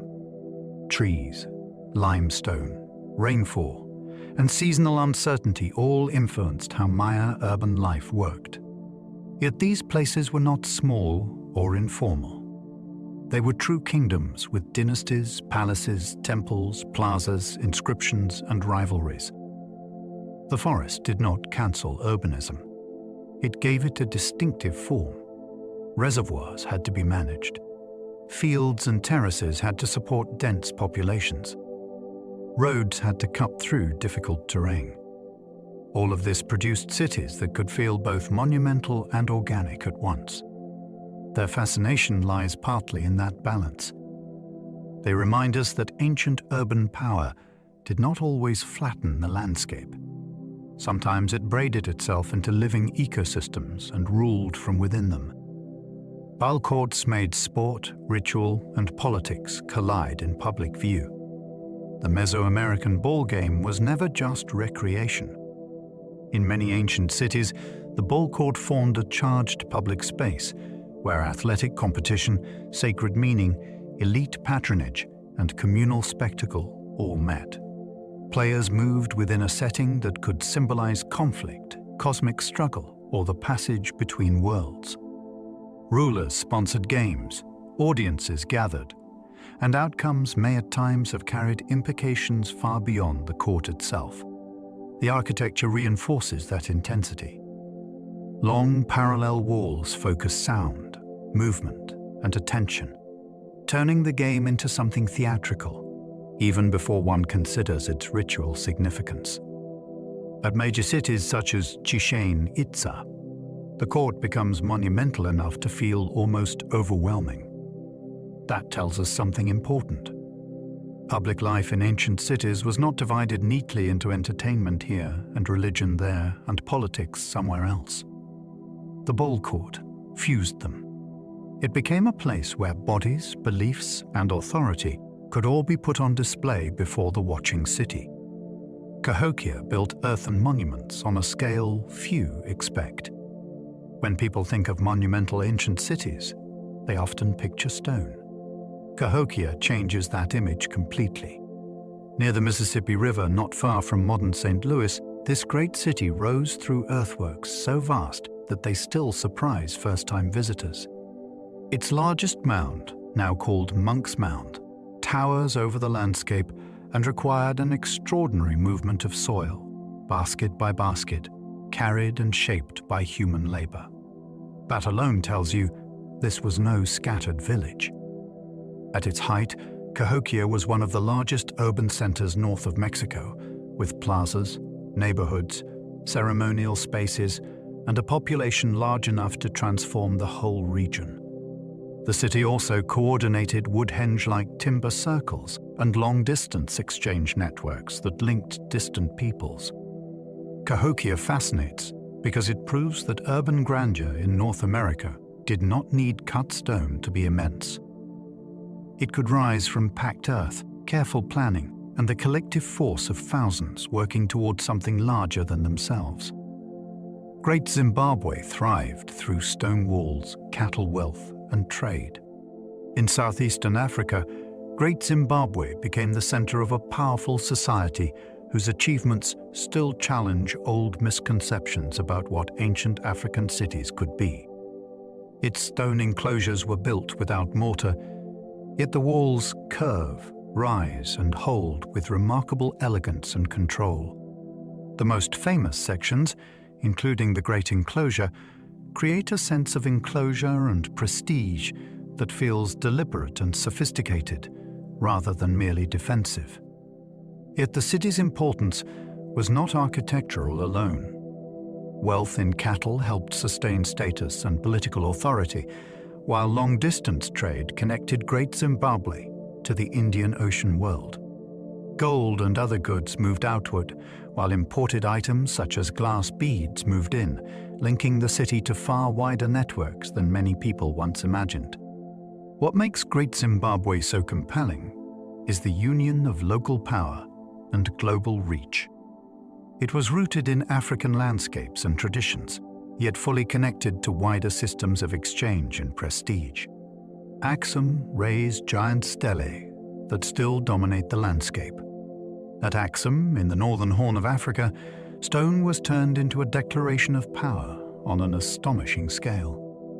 The city became famous for its enormous stelae, tall carved monuments that may mark elite burials and express royal authority with an almost impossible confidence. Some were hewn from single blocks and decorated to resemble the facades of multi-story buildings, which makes them feel like architecture transformed into monument. Even fallen, they are impressive. Standing, they must have been breathtaking. Axum was far more than a field of stone pillars, though. It was the center of a kingdom that controlled trade routes, linking the African interior, the Red Sea, and the wider world of the Eastern Mediterranean and Arabia. Coins were minted there, kings ruled from there, and Christianity took deep root there in late antiquity.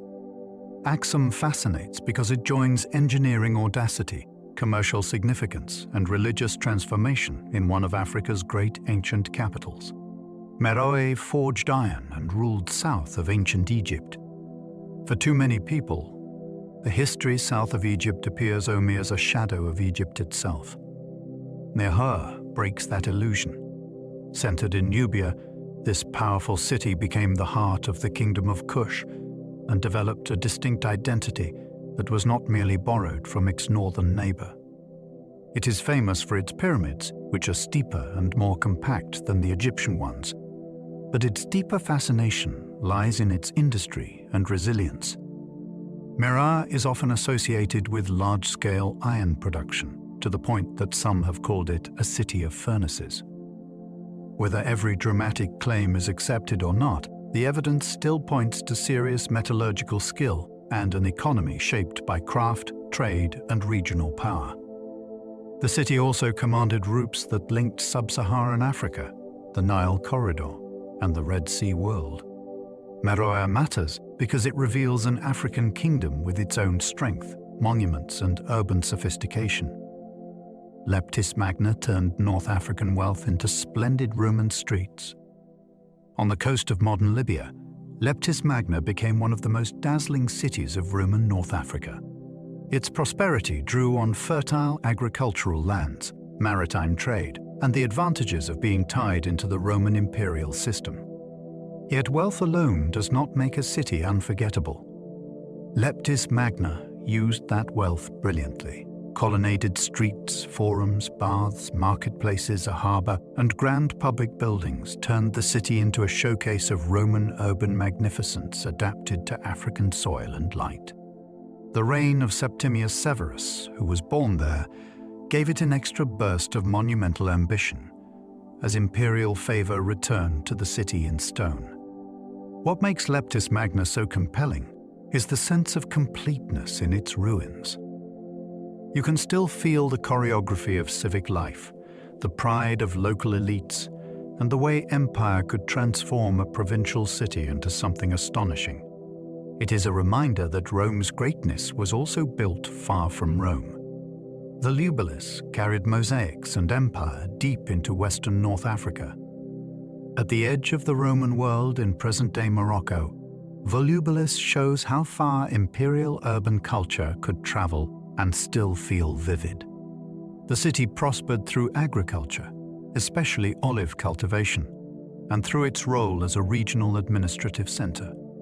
Yet what lingers most powerfully are the mosaics, those intricate floors that survived in houses and public spaces, carrying mythological scenes and decorative brilliance into a frontier setting.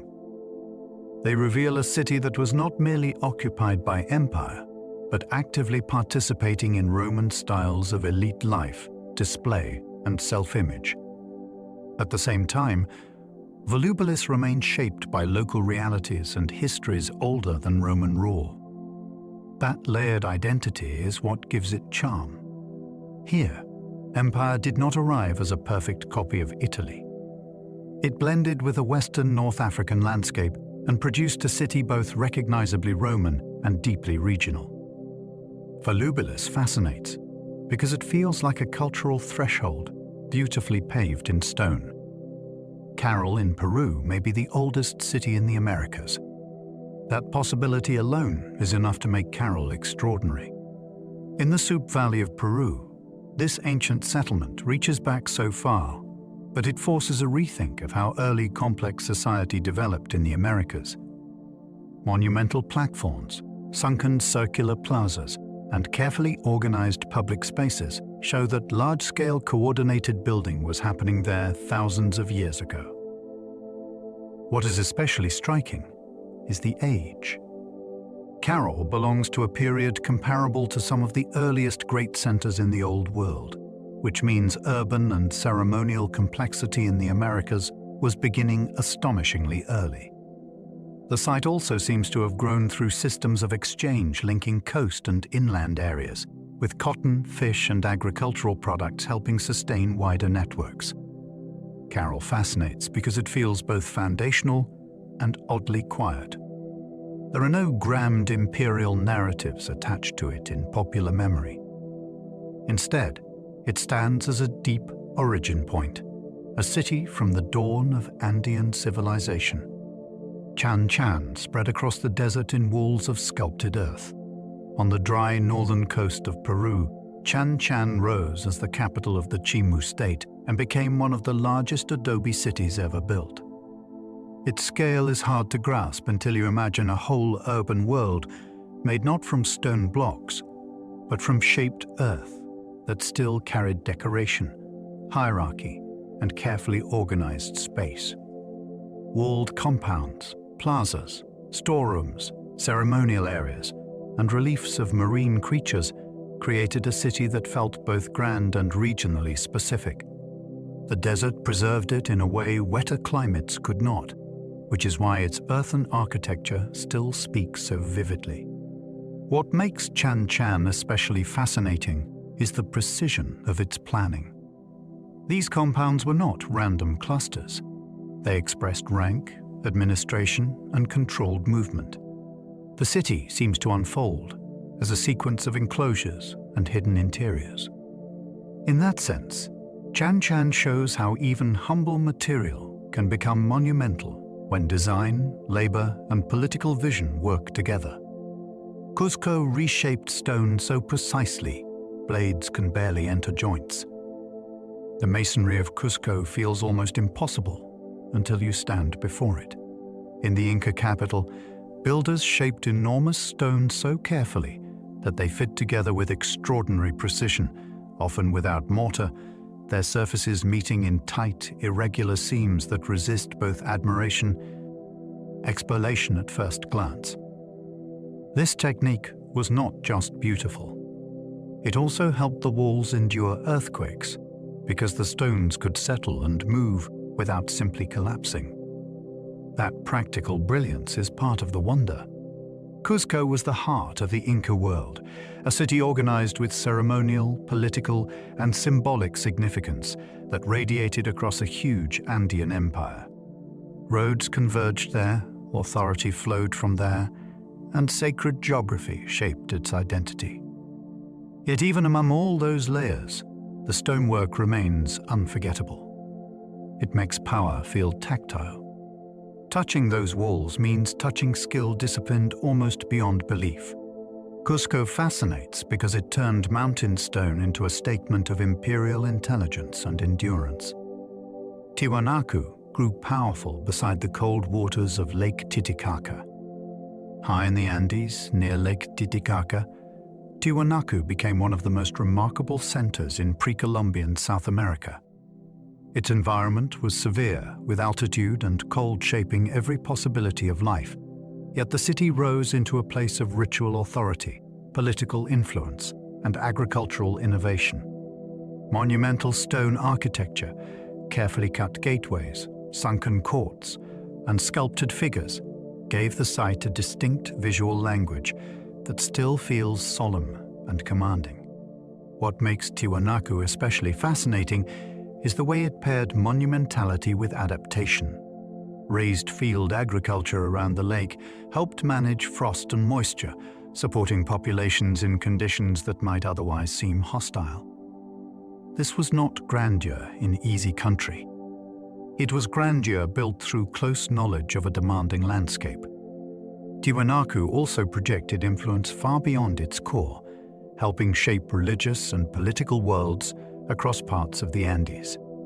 It matters because it proves that great cities can emerge not in spite of difficulty, but through mastering it. Ancient ports could become stranded when rivers shifted or seas retreated.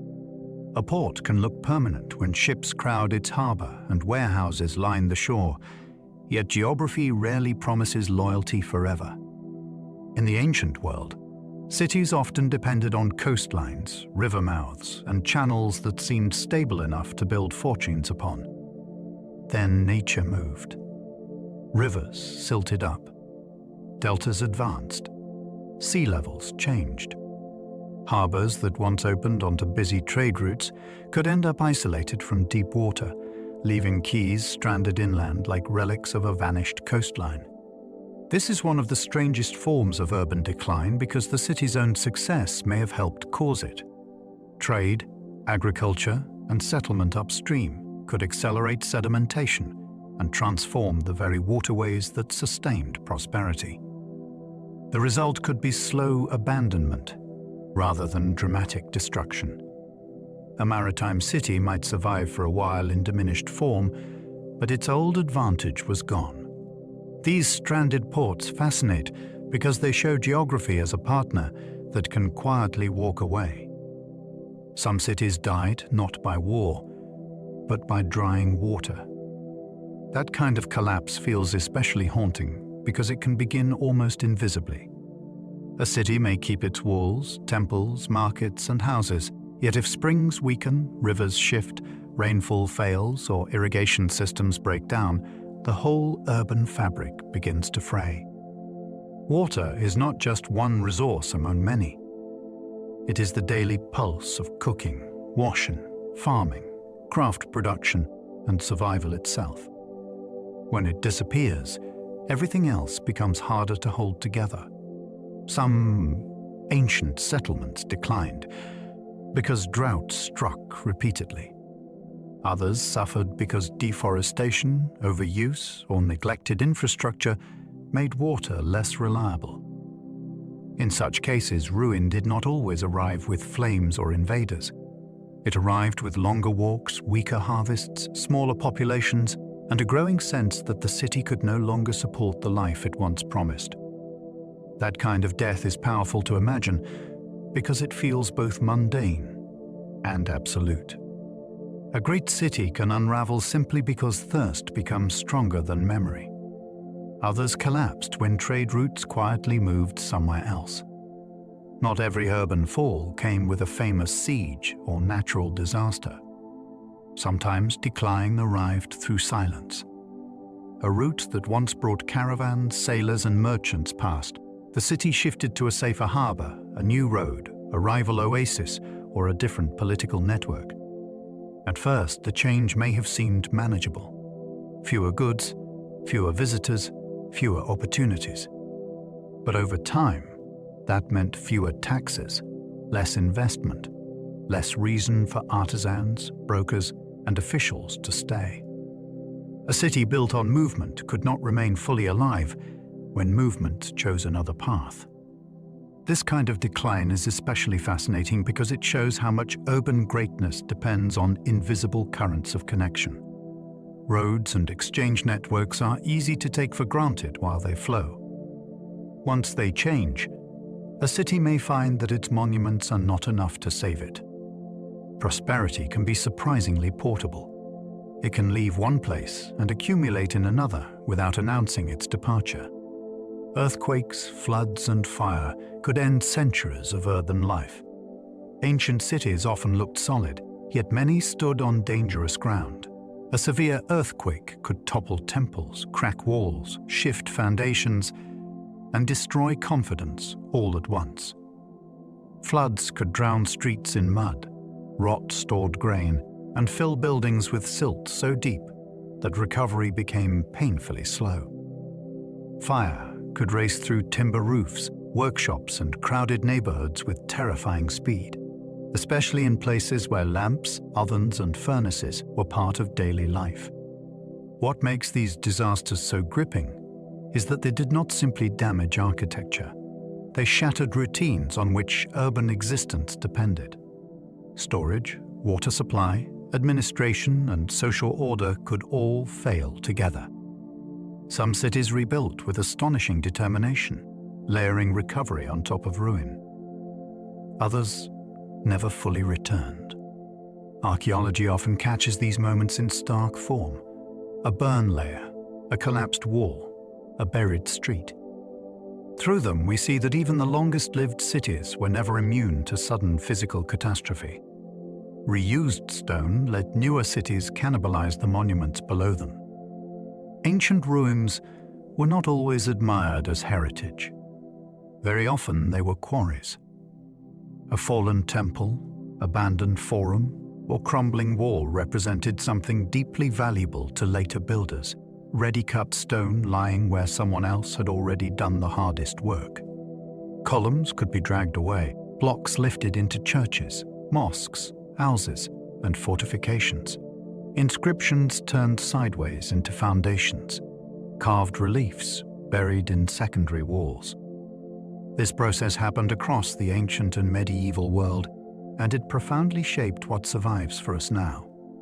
In many places, the old city quite literally lives inside the newer one. That is both destructive and strangely intimate. The past was not only erased, it was absorbed. A modern or medieval street might stand because a classical building was dismantled to create it. This fascinates because it changes how we imagine ruins. They are not always abandoned leftovers. Sometimes they are supply depots for the next city, feeding urban life long after their own age ended. Many famous ruins survived only because later builders forgot them. That sounds almost absurd, yet forgetfulness can be one of archaeology's greatest allies. If a city remained useful, later generations often stripped it, rebuilt over it, or transformed it so thoroughly that little of the earlier phase remained visible. But when a place lost practical value, when trade bypassed it, when populations moved elsewhere, when vegetation or sand covered it, the old structures could sink into obscurity and survive precisely because no one bothered to exploit them further. Pompeii is one dramatic example of preservation through burial, but the principle is wider. Neglect can be protective. A forgotten city may rest undisturbed long enough for walls, streets, tools, or inscriptions to outlast busier places that stayed continuously occupied. This gives ruins a peculiar emotional quality. Survival is not always a reward for greatness. Sometimes it is the consequence of being left alone. In history, memory can destroy, and oblivion can unexpectedly preserve what memory would have consumed. Buried rubbish heaps now tell historians how ordinary people lived. Nothing sounds less glamorous than ancient trash, yet middens are among the richest records a city can leave behind. People throw away the things they stop noticing: broken pottery, food remains, ash, worn tools, animal bones, seeds, scraps of cloth, bits of glass, and all the countless leftovers of ordinary routine. Buried together over time, these become astonishing archives of diet, trade, health, craft, and domestic habit. A palace inscription may tell you what a king wanted remembered. A rubbish heap tells you what people actually ate for supper, what they imported, what they repaired, and what they had enough of to discard. That is why archaeologists value trash so highly. It reveals the city from the bottom up, rather than from the top down. Ancient rubbish fascinates because it is so unpretentious. It captures life after prestige has dropped away. In that sense, the discarded things of a city can become some of its most honest surviving voices. Ancient graffiti can sound surprisingly familiar across thousands of years. One of the strangest pleasures in archaeology is finding a wall that suddenly feels modern. Graffiti scratched or painted in ancient cities can preserve jokes, boasts, insults, love notes, political slogans, advertisements, or casual comments that cut through the grandeur of history and reveal a recognizably human voice. In Pompeii especially, these messages can feel startlingly immediate. Someone praises a friend, mocks a rival, declares desire, or complains in a way that barely seems separated from us by centuries. That matters because monumental inscriptions often speak in official tones, but graffiti speaks sideways. It catches people in moments of impulse, humor, vanity, and boredom. The city becomes noisier and more personal at once. You realize its walls were not mute surfaces. They were used, answered, claimed, and overwritten. Graffiti fascinates because it collapses distance. Suddenly, the ancient city is not only a place of temples and emperors. It is a place where somebody once wrote something silly on a wall. City walls protected people, but also advertised wealth and fear. A wall is never just a barrier. In the ancient world, city walls told observers what a community feared, what it could afford, and how it wanted to be seen. Massive fortifications promised security in dangerous times, but they also proclaimed that the city had enough labor, resources, and political coordination to encircle itself in stone, brick, or packed earth. Gates became stages of identity. Towers watched the landscape and impressed travelers. Height, thickness, and ornament mattered because walls were read as signs as well as structures. At the same time, every fortification is evidence of anxiety. No city builds one without imagining threat, whether from raiders, rival states, rebellion, or prestige itself. That tension gives walls their fascination. They are confidence built out of fear. They can make a city look invincible, while also revealing how much it worried about attack. In that sense, walls speak both of pride and of the dangers cities expected to survive. Markets were the beating heart of many ancient urban worlds. If you want to imagine a city fully alive, imagine the market. This was the place where grain arrived, fish spoiled, spices drifted through the air, arguments broke out, coins changed hands, gossip spread, and strangers learned how the city truly worked. Markets mattered not only because people bought food there, but because exchange gathered the whole urban world into one visible performance. Farmers met artisans. Sailors met money changers. Officials watched transactions. News moved as quickly as goods. In some cities, dedicated market buildings and open plazas organized this movement with impressive scale. In others, whole streets specialized by trade, turning the city into a map of crafts and commodities. What makes markets so fascinating is that they reveal urban life at its most immediate. Power, scarcity, abundance, and social difference all become tangible there. A city might worship in temples and rule from palaces, but in the market it breathed, argued, adapted, and fed itself day after day. Temples often doubled as treasuries, archives, and engines of power. In many ancient cities, the temple was never only a place for prayer. It could hold offerings of gold, silver, grain, textiles, and precious vessels, which made it a treasury as much as a sanctuary. It could also store tablets, records, and contracts, turning sacred space into an archive of civic memory. That combination gave temples enormous power.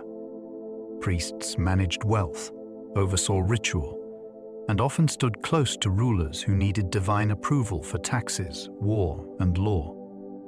In some places, entire local economies flowed through temple estates, with land, labor, and livestock tied to sacred institutions. This matters because it changes how we picture urban religion. Worship was not separate from power.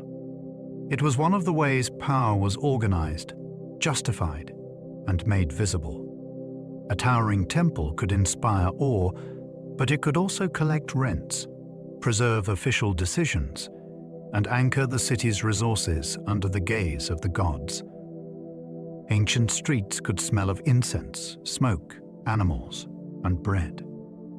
It is easy to imagine ancient cities as silent ruins of stone, but the real streets were full of smell, and smell is one of the fastest ways back into a lost world. Incense drifting from shrines and household altars would have mixed with cooking fires, hot ovens, lamp smoke, manure, fish, leather, sweat, and the sweetness of fresh bread from bakeries. In the market district, the air might change every few steps. Near workshops, you might catch dye, metal, oil, or clay. In wealthier quarters, perfumes and imported spices could briefly cut through the heavier scents of urban life. This matters because smell turns archaeology into something bodily. The city was not only seen, it was inhaled. Every neighborhood likely had its own atmosphere, and regular inhabitants would have known them instantly. Ancient streets become more vivid when we remember that life was not abstract there. It had heat, smoke, fragrance, rot, and hunger rising together in the air. Night in an ancient city was darker, louder, and less safe. Once the sun went down, a city changed character. Without electric light, most streets fell into deep shadow, except where lamps, torches, moonlight, or fires offered brief islands of visibility. That darkness made ordinary movement more uncertain and often more dangerous. Uneven roads, animals, open drains, thieves, and drunken crowds all became harder to navigate. Yet night was not silent. Taverns still rang with talk, carts might rumble over stone, dogs barked, guards called out, and music or argument spilled from houses and courtyards. In larger cities, the hours after dark could feel unruly rather than restful. Authorities sometimes tried to control nighttime movement for exactly that reason. This matters because it reminds us that ancient urban life was strongly governed by light. Day and night were different cities, layered on the same streets. What seemed public and manageable by afternoon could become risky, intimate, and half-hidden after sunset. Public baths turned hygiene into architecture, ritual, and social theater. Few ancient institutions reveal urban culture as vividly as the public bath. In the Roman world especially, bathing was not simply about getting clean. It was an experience arranged through architecture, temperature, sequence, and company. People moved from changing rooms to warm chambers, hot rooms, cold plunges, exercise spaces, and sometimes gardens, libraries, or halls of conversation. That made the bath a place where bodies and society met in a carefully designed rhythm. Rich and poor, citizens and visitors, patrons and clients could all share parts of the same environment, though not always equally. Politics, gossip, business, and display traveled through steam and stone. The bath mattered because it transformed a necessity into a civic institution. Water, heat, and leisure became part of what made a city feel refined and complete. It fascinates us now because it shows how ancient urbanism could elevate an ordinary act into something communal, choreographed, and almost ceremonial. Amphitheaters could hold crowds larger than some entire towns. That scale is hard to overstate. In the Roman world, amphitheaters gathered thousands upon thousands of spectators into a single designed space, turning public entertainment into a mass urban event, unlike anything many smaller communities could imagine. The Colosseum is the most famous example, but many cities across the empire built their own arenas, each reflecting local ambition as well as imperial culture. What happened inside could be brutal, spectacular, and politically charged. Gladiatorial combat, animal hunts, executions, and staged displays all turned the crowd into part of the performance. Rulers and elites gained visibility by sponsoring these events, and the architecture itself taught people how to gather, watch, react, and belong. This is what makes amphitheaters so fascinating. They reveal that cities were not only places of work and worship, they were also engines of collective emotion. A whole population could be brought together to cheer, judge, and witness life and death in public. Cemeteries around cities reveal lives that monuments never mention. Monuments often preserve the memory of rulers, generals, priests, and wealthy families. But the dead outside the walls tell a broader story. Ancient cemeteries hold children, laborers, migrants, craftspeople, enslaved people, soldiers, and others who rarely appear in triumphant public inscriptions. Their graves can reveal diet, disease, injury, occupation, family ties, and burial customs, with a closeness few texts can match. A simple tombstone might preserve a profession, a nickname, a place of origin, or a line of grief that suddenly makes a lost city feel intimate again. Even the arrangement of burials can show how communities organized status, kinship, and belonging. This matters because the edges of a city often speak more honestly than its center. Cemeteries are where ideals and everyday reality meet. They remind us that great urban worlds were made not only by famous names, but by countless ordinary people whose bodies carried the real costs and routines of city life. Foreign merchants made great cities more multilingual than we imagine. It is tempting to picture ancient cities as culturally uniform, each speaking one language beneath one ruling tradition. In reality, many great urban centers were crowded with visitors, traders, sailors, money changers, envoys, and migrants who brought different speech with them. At a busy harbor or caravan hub, you might hear one language in the docks, another in the market, another in legal transactions, and yet another in temples or elite households. Interpreters, bilingual scribes, and adaptable merchants became essential. This mattered far beyond convenience. Language shaped trust, bargaining, diplomacy, and identity. It also carried ideas across borders along with goods. A city became more powerful when it could absorb strangers without stopping movement. That is why multilingualism was not a side effect of commerce. It was part of the city's lifeblood. Ancient urban life was probably far more layered in sound than many of us imagine, with whole districts alive in overlapping tongues. Slavery, freedom, and citizenship shaped who truly belonged there. A city could look shared from the outside while being sharply divided in law and daily life. Citizenship determined who could vote, own property fully, serve in certain offices, or claim protection before the courts. Freedom separated those who controlled their labor from those whose bodies and time belonged to others. Between these poles lay many shades of status, including freed people, resident foreigners, dependents, and those born into privilege or exclusion. This is crucial because ancient cities were not communities of equals. They were systems of belonging built through legal categories, custom, and power. A public square might gather many kinds of people, yet each person entered it with different rights and risks. That makes urban life more complex and more unsettling. The city was not only made of streets and buildings. It was made of rules deciding who counted, who could speak, who could inherit, and who remained present without ever fully belonging. Water control often mattered more than armies in urban survival. A city can withstand a military threat once and still recover. It cannot easily survive without reliable water.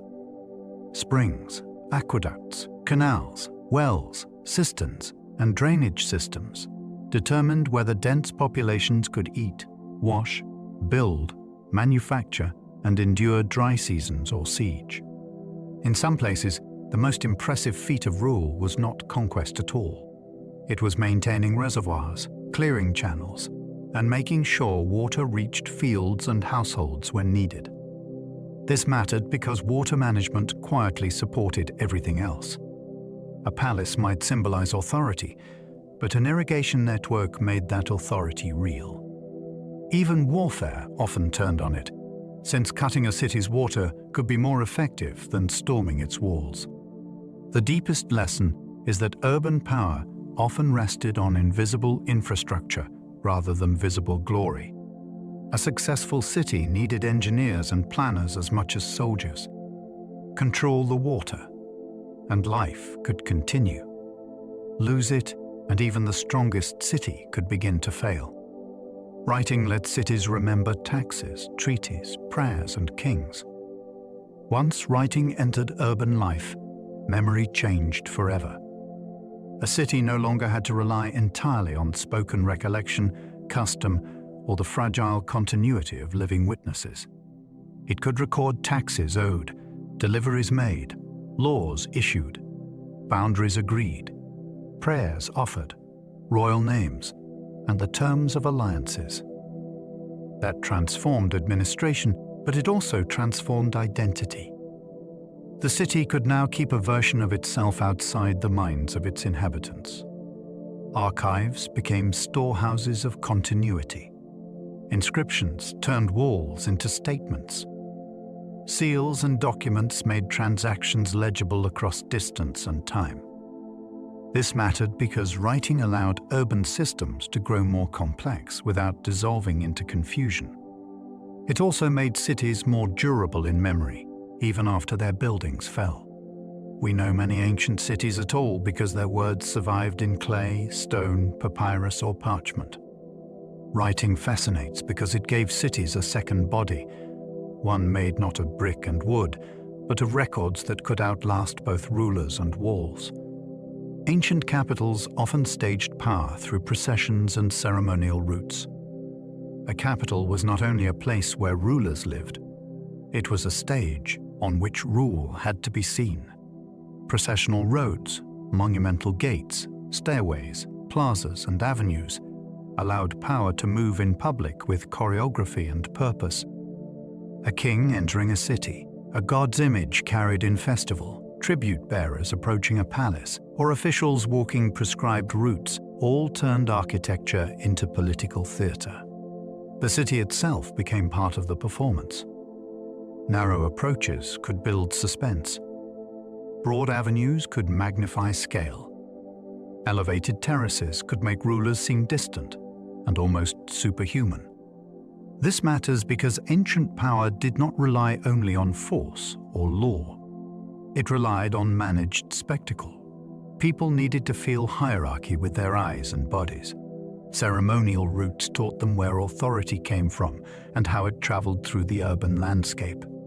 A capital therefore worked like a script in stone, guiding movement so that government became visible, memorable, and emotionally persuasive.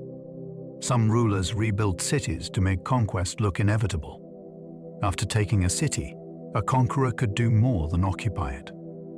He could reshape it so thoroughly that the new order seemed permanent and almost destined from the beginning. Rebuilt walls, renamed quarters, new temples, triumphal arches, palaces, and gridded streets all helped rewrite the story of a place. Destruction announced victory, but reconstruction claimed the future. This is what makes post-conquest building so fascinating. It was not only practical, it was psychological. New rulers wanted subjects and visitors alike to feel that resistance now belonged to the past, while the present arrangement looked stable, grand, and unavoidable. Sometimes whole populations were moved or new elites installed to reinforce that message.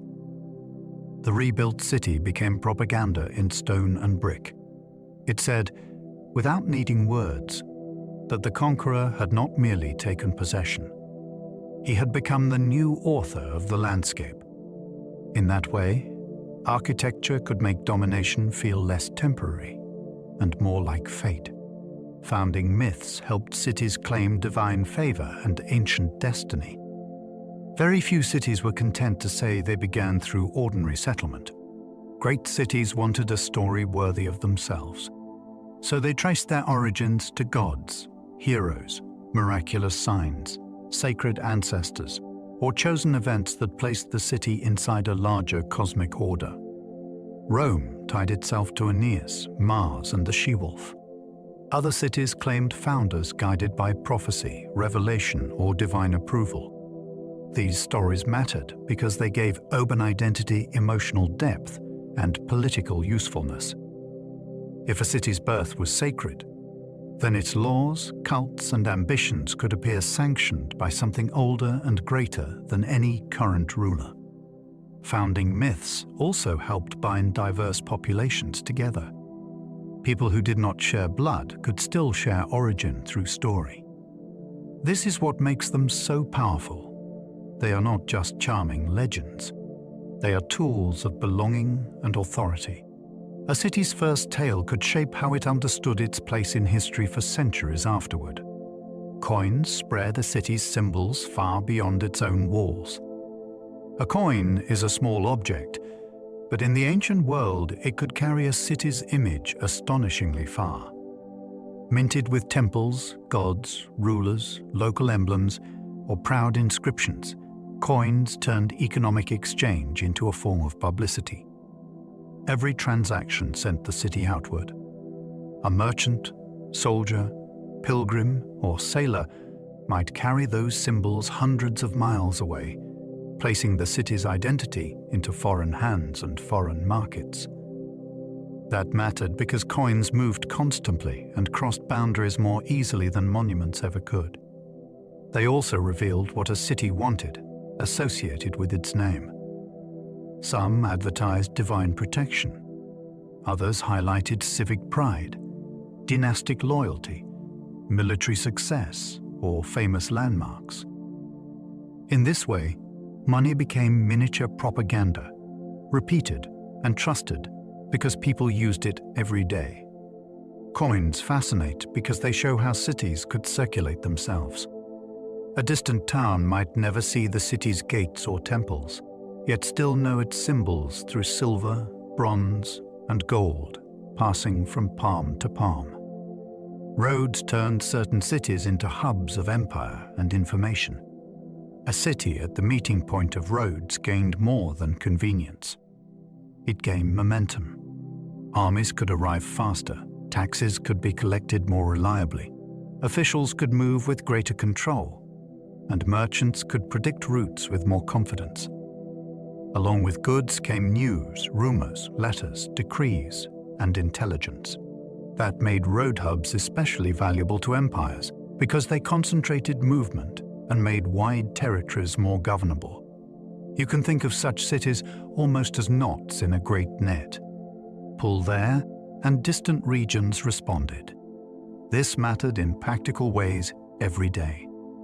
Inns, stables, warehouses, and markets flourished around connectivity. So did diplomacy and surveillance.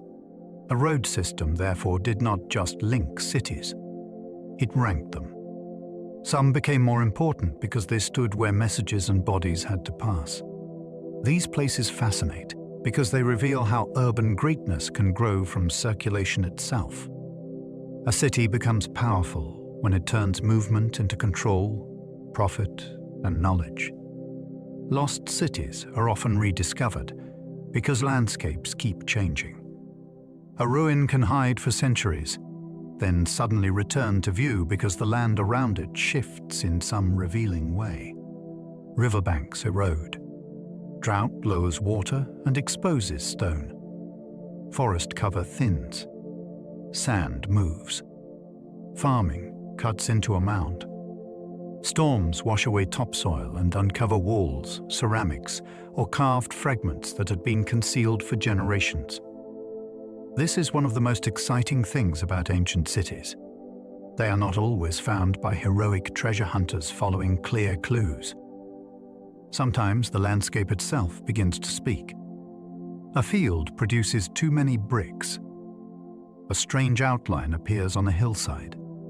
A season of unusual dryness reveals foundations where no one expected them. That means rediscovery is often a conversation between time and terrain. Cities disappear into the earth, but the earth is never fully still. It keeps rearranging what can be seen. In that sense, lost cities are not only searched for, they also emerge when the land decides to loosen its grip. Satellite imaging now reveals ancient streets hidden beneath crops and desert. One of the great wonders of modern archaeology is that cities can now reappear from above, before anyone digs a trench. Satellite imaging can detect subtle differences in soil, moisture, vegetation, and surface texture that betray buried walls, roads, canals, and building platforms. Under fields, ancient foundations may affect how crops grow. In deserts, faint alignments may mark long-vanished streets and compounds. The result can feel almost magical. Urban plans that were invisible at ground level suddenly emerge as coherent patterns across large distances. This matters because many ancient cities are too vast to understand through excavation alone. Remote sensing lets archaeologists map their true scale, connect isolated features, and recognize whole neighborhoods that would otherwise remain hidden. It has transformed the way we imagine lost urban worlds. Instead of scattered ruins, we begin to see complete systems again. Hidden cities become legible not by removing all the earth, but by reading the earth with new eyes. Beneath many modern cities lie older worlds stacked in layers. Urban history often works like a vertical archive. A city lives, burns, floods, rebuilds, expands, and buries parts of itself without ever fully leaving the site. Streets rise higher. New walls cut across old ones. Foundations are laid into collapsed rooms. Wells are filled, then forgotten. After enough centuries, a modern city may sit above several earlier versions of itself, each one sealed into the ground below. This is why excavation in long-lived cities can feel like moving through time, floor by floor. A marketplace from one era may rest above a temple from another and below a medieval house. The same location keeps being reused, but never in exactly the same way. This fascinates because it means cities remember physically. They do not only keep history in books, they compress it underfoot. Walking through a modern capital, you may be standing above streets, doors, drains, and voices from worlds that once felt just as present as yours does now. The ruins we admire were once crowded places of ordinary life. It is easy to fall in love with ruins because they seem noble, still, and strangely pure. Yet the cities they come from were never like that when they were alive. They were crowded, noisy, inconvenient, and full of routine. Children ran through alleys. Bakers started before dawn. Traders argued. Animals blocked streets. Water had to be fetched, drains had to be cleared, roofs had to be patched, and neighbors had to be tolerated. That ordinary life is what gave meaning to the monuments. Temples, gates, palaces, and theaters only mattered because thousands of people moved around them every day, each person dealing with hunger, weather, work, and family. This matters because admiration can make the past feel too polished. The real city was messier and therefore more human. Ruins fascinate us now partly because they have been emptied of the very bustle that once defined them. Behind every beautiful fragment was once a fully lived day. Ancient cities still shape how power, memory, and belonging feel today. Even now, when we plan capitals, preserve monuments, debate public space, or argue over who truly belongs in a city, we are living with patterns ancient cities helped establish.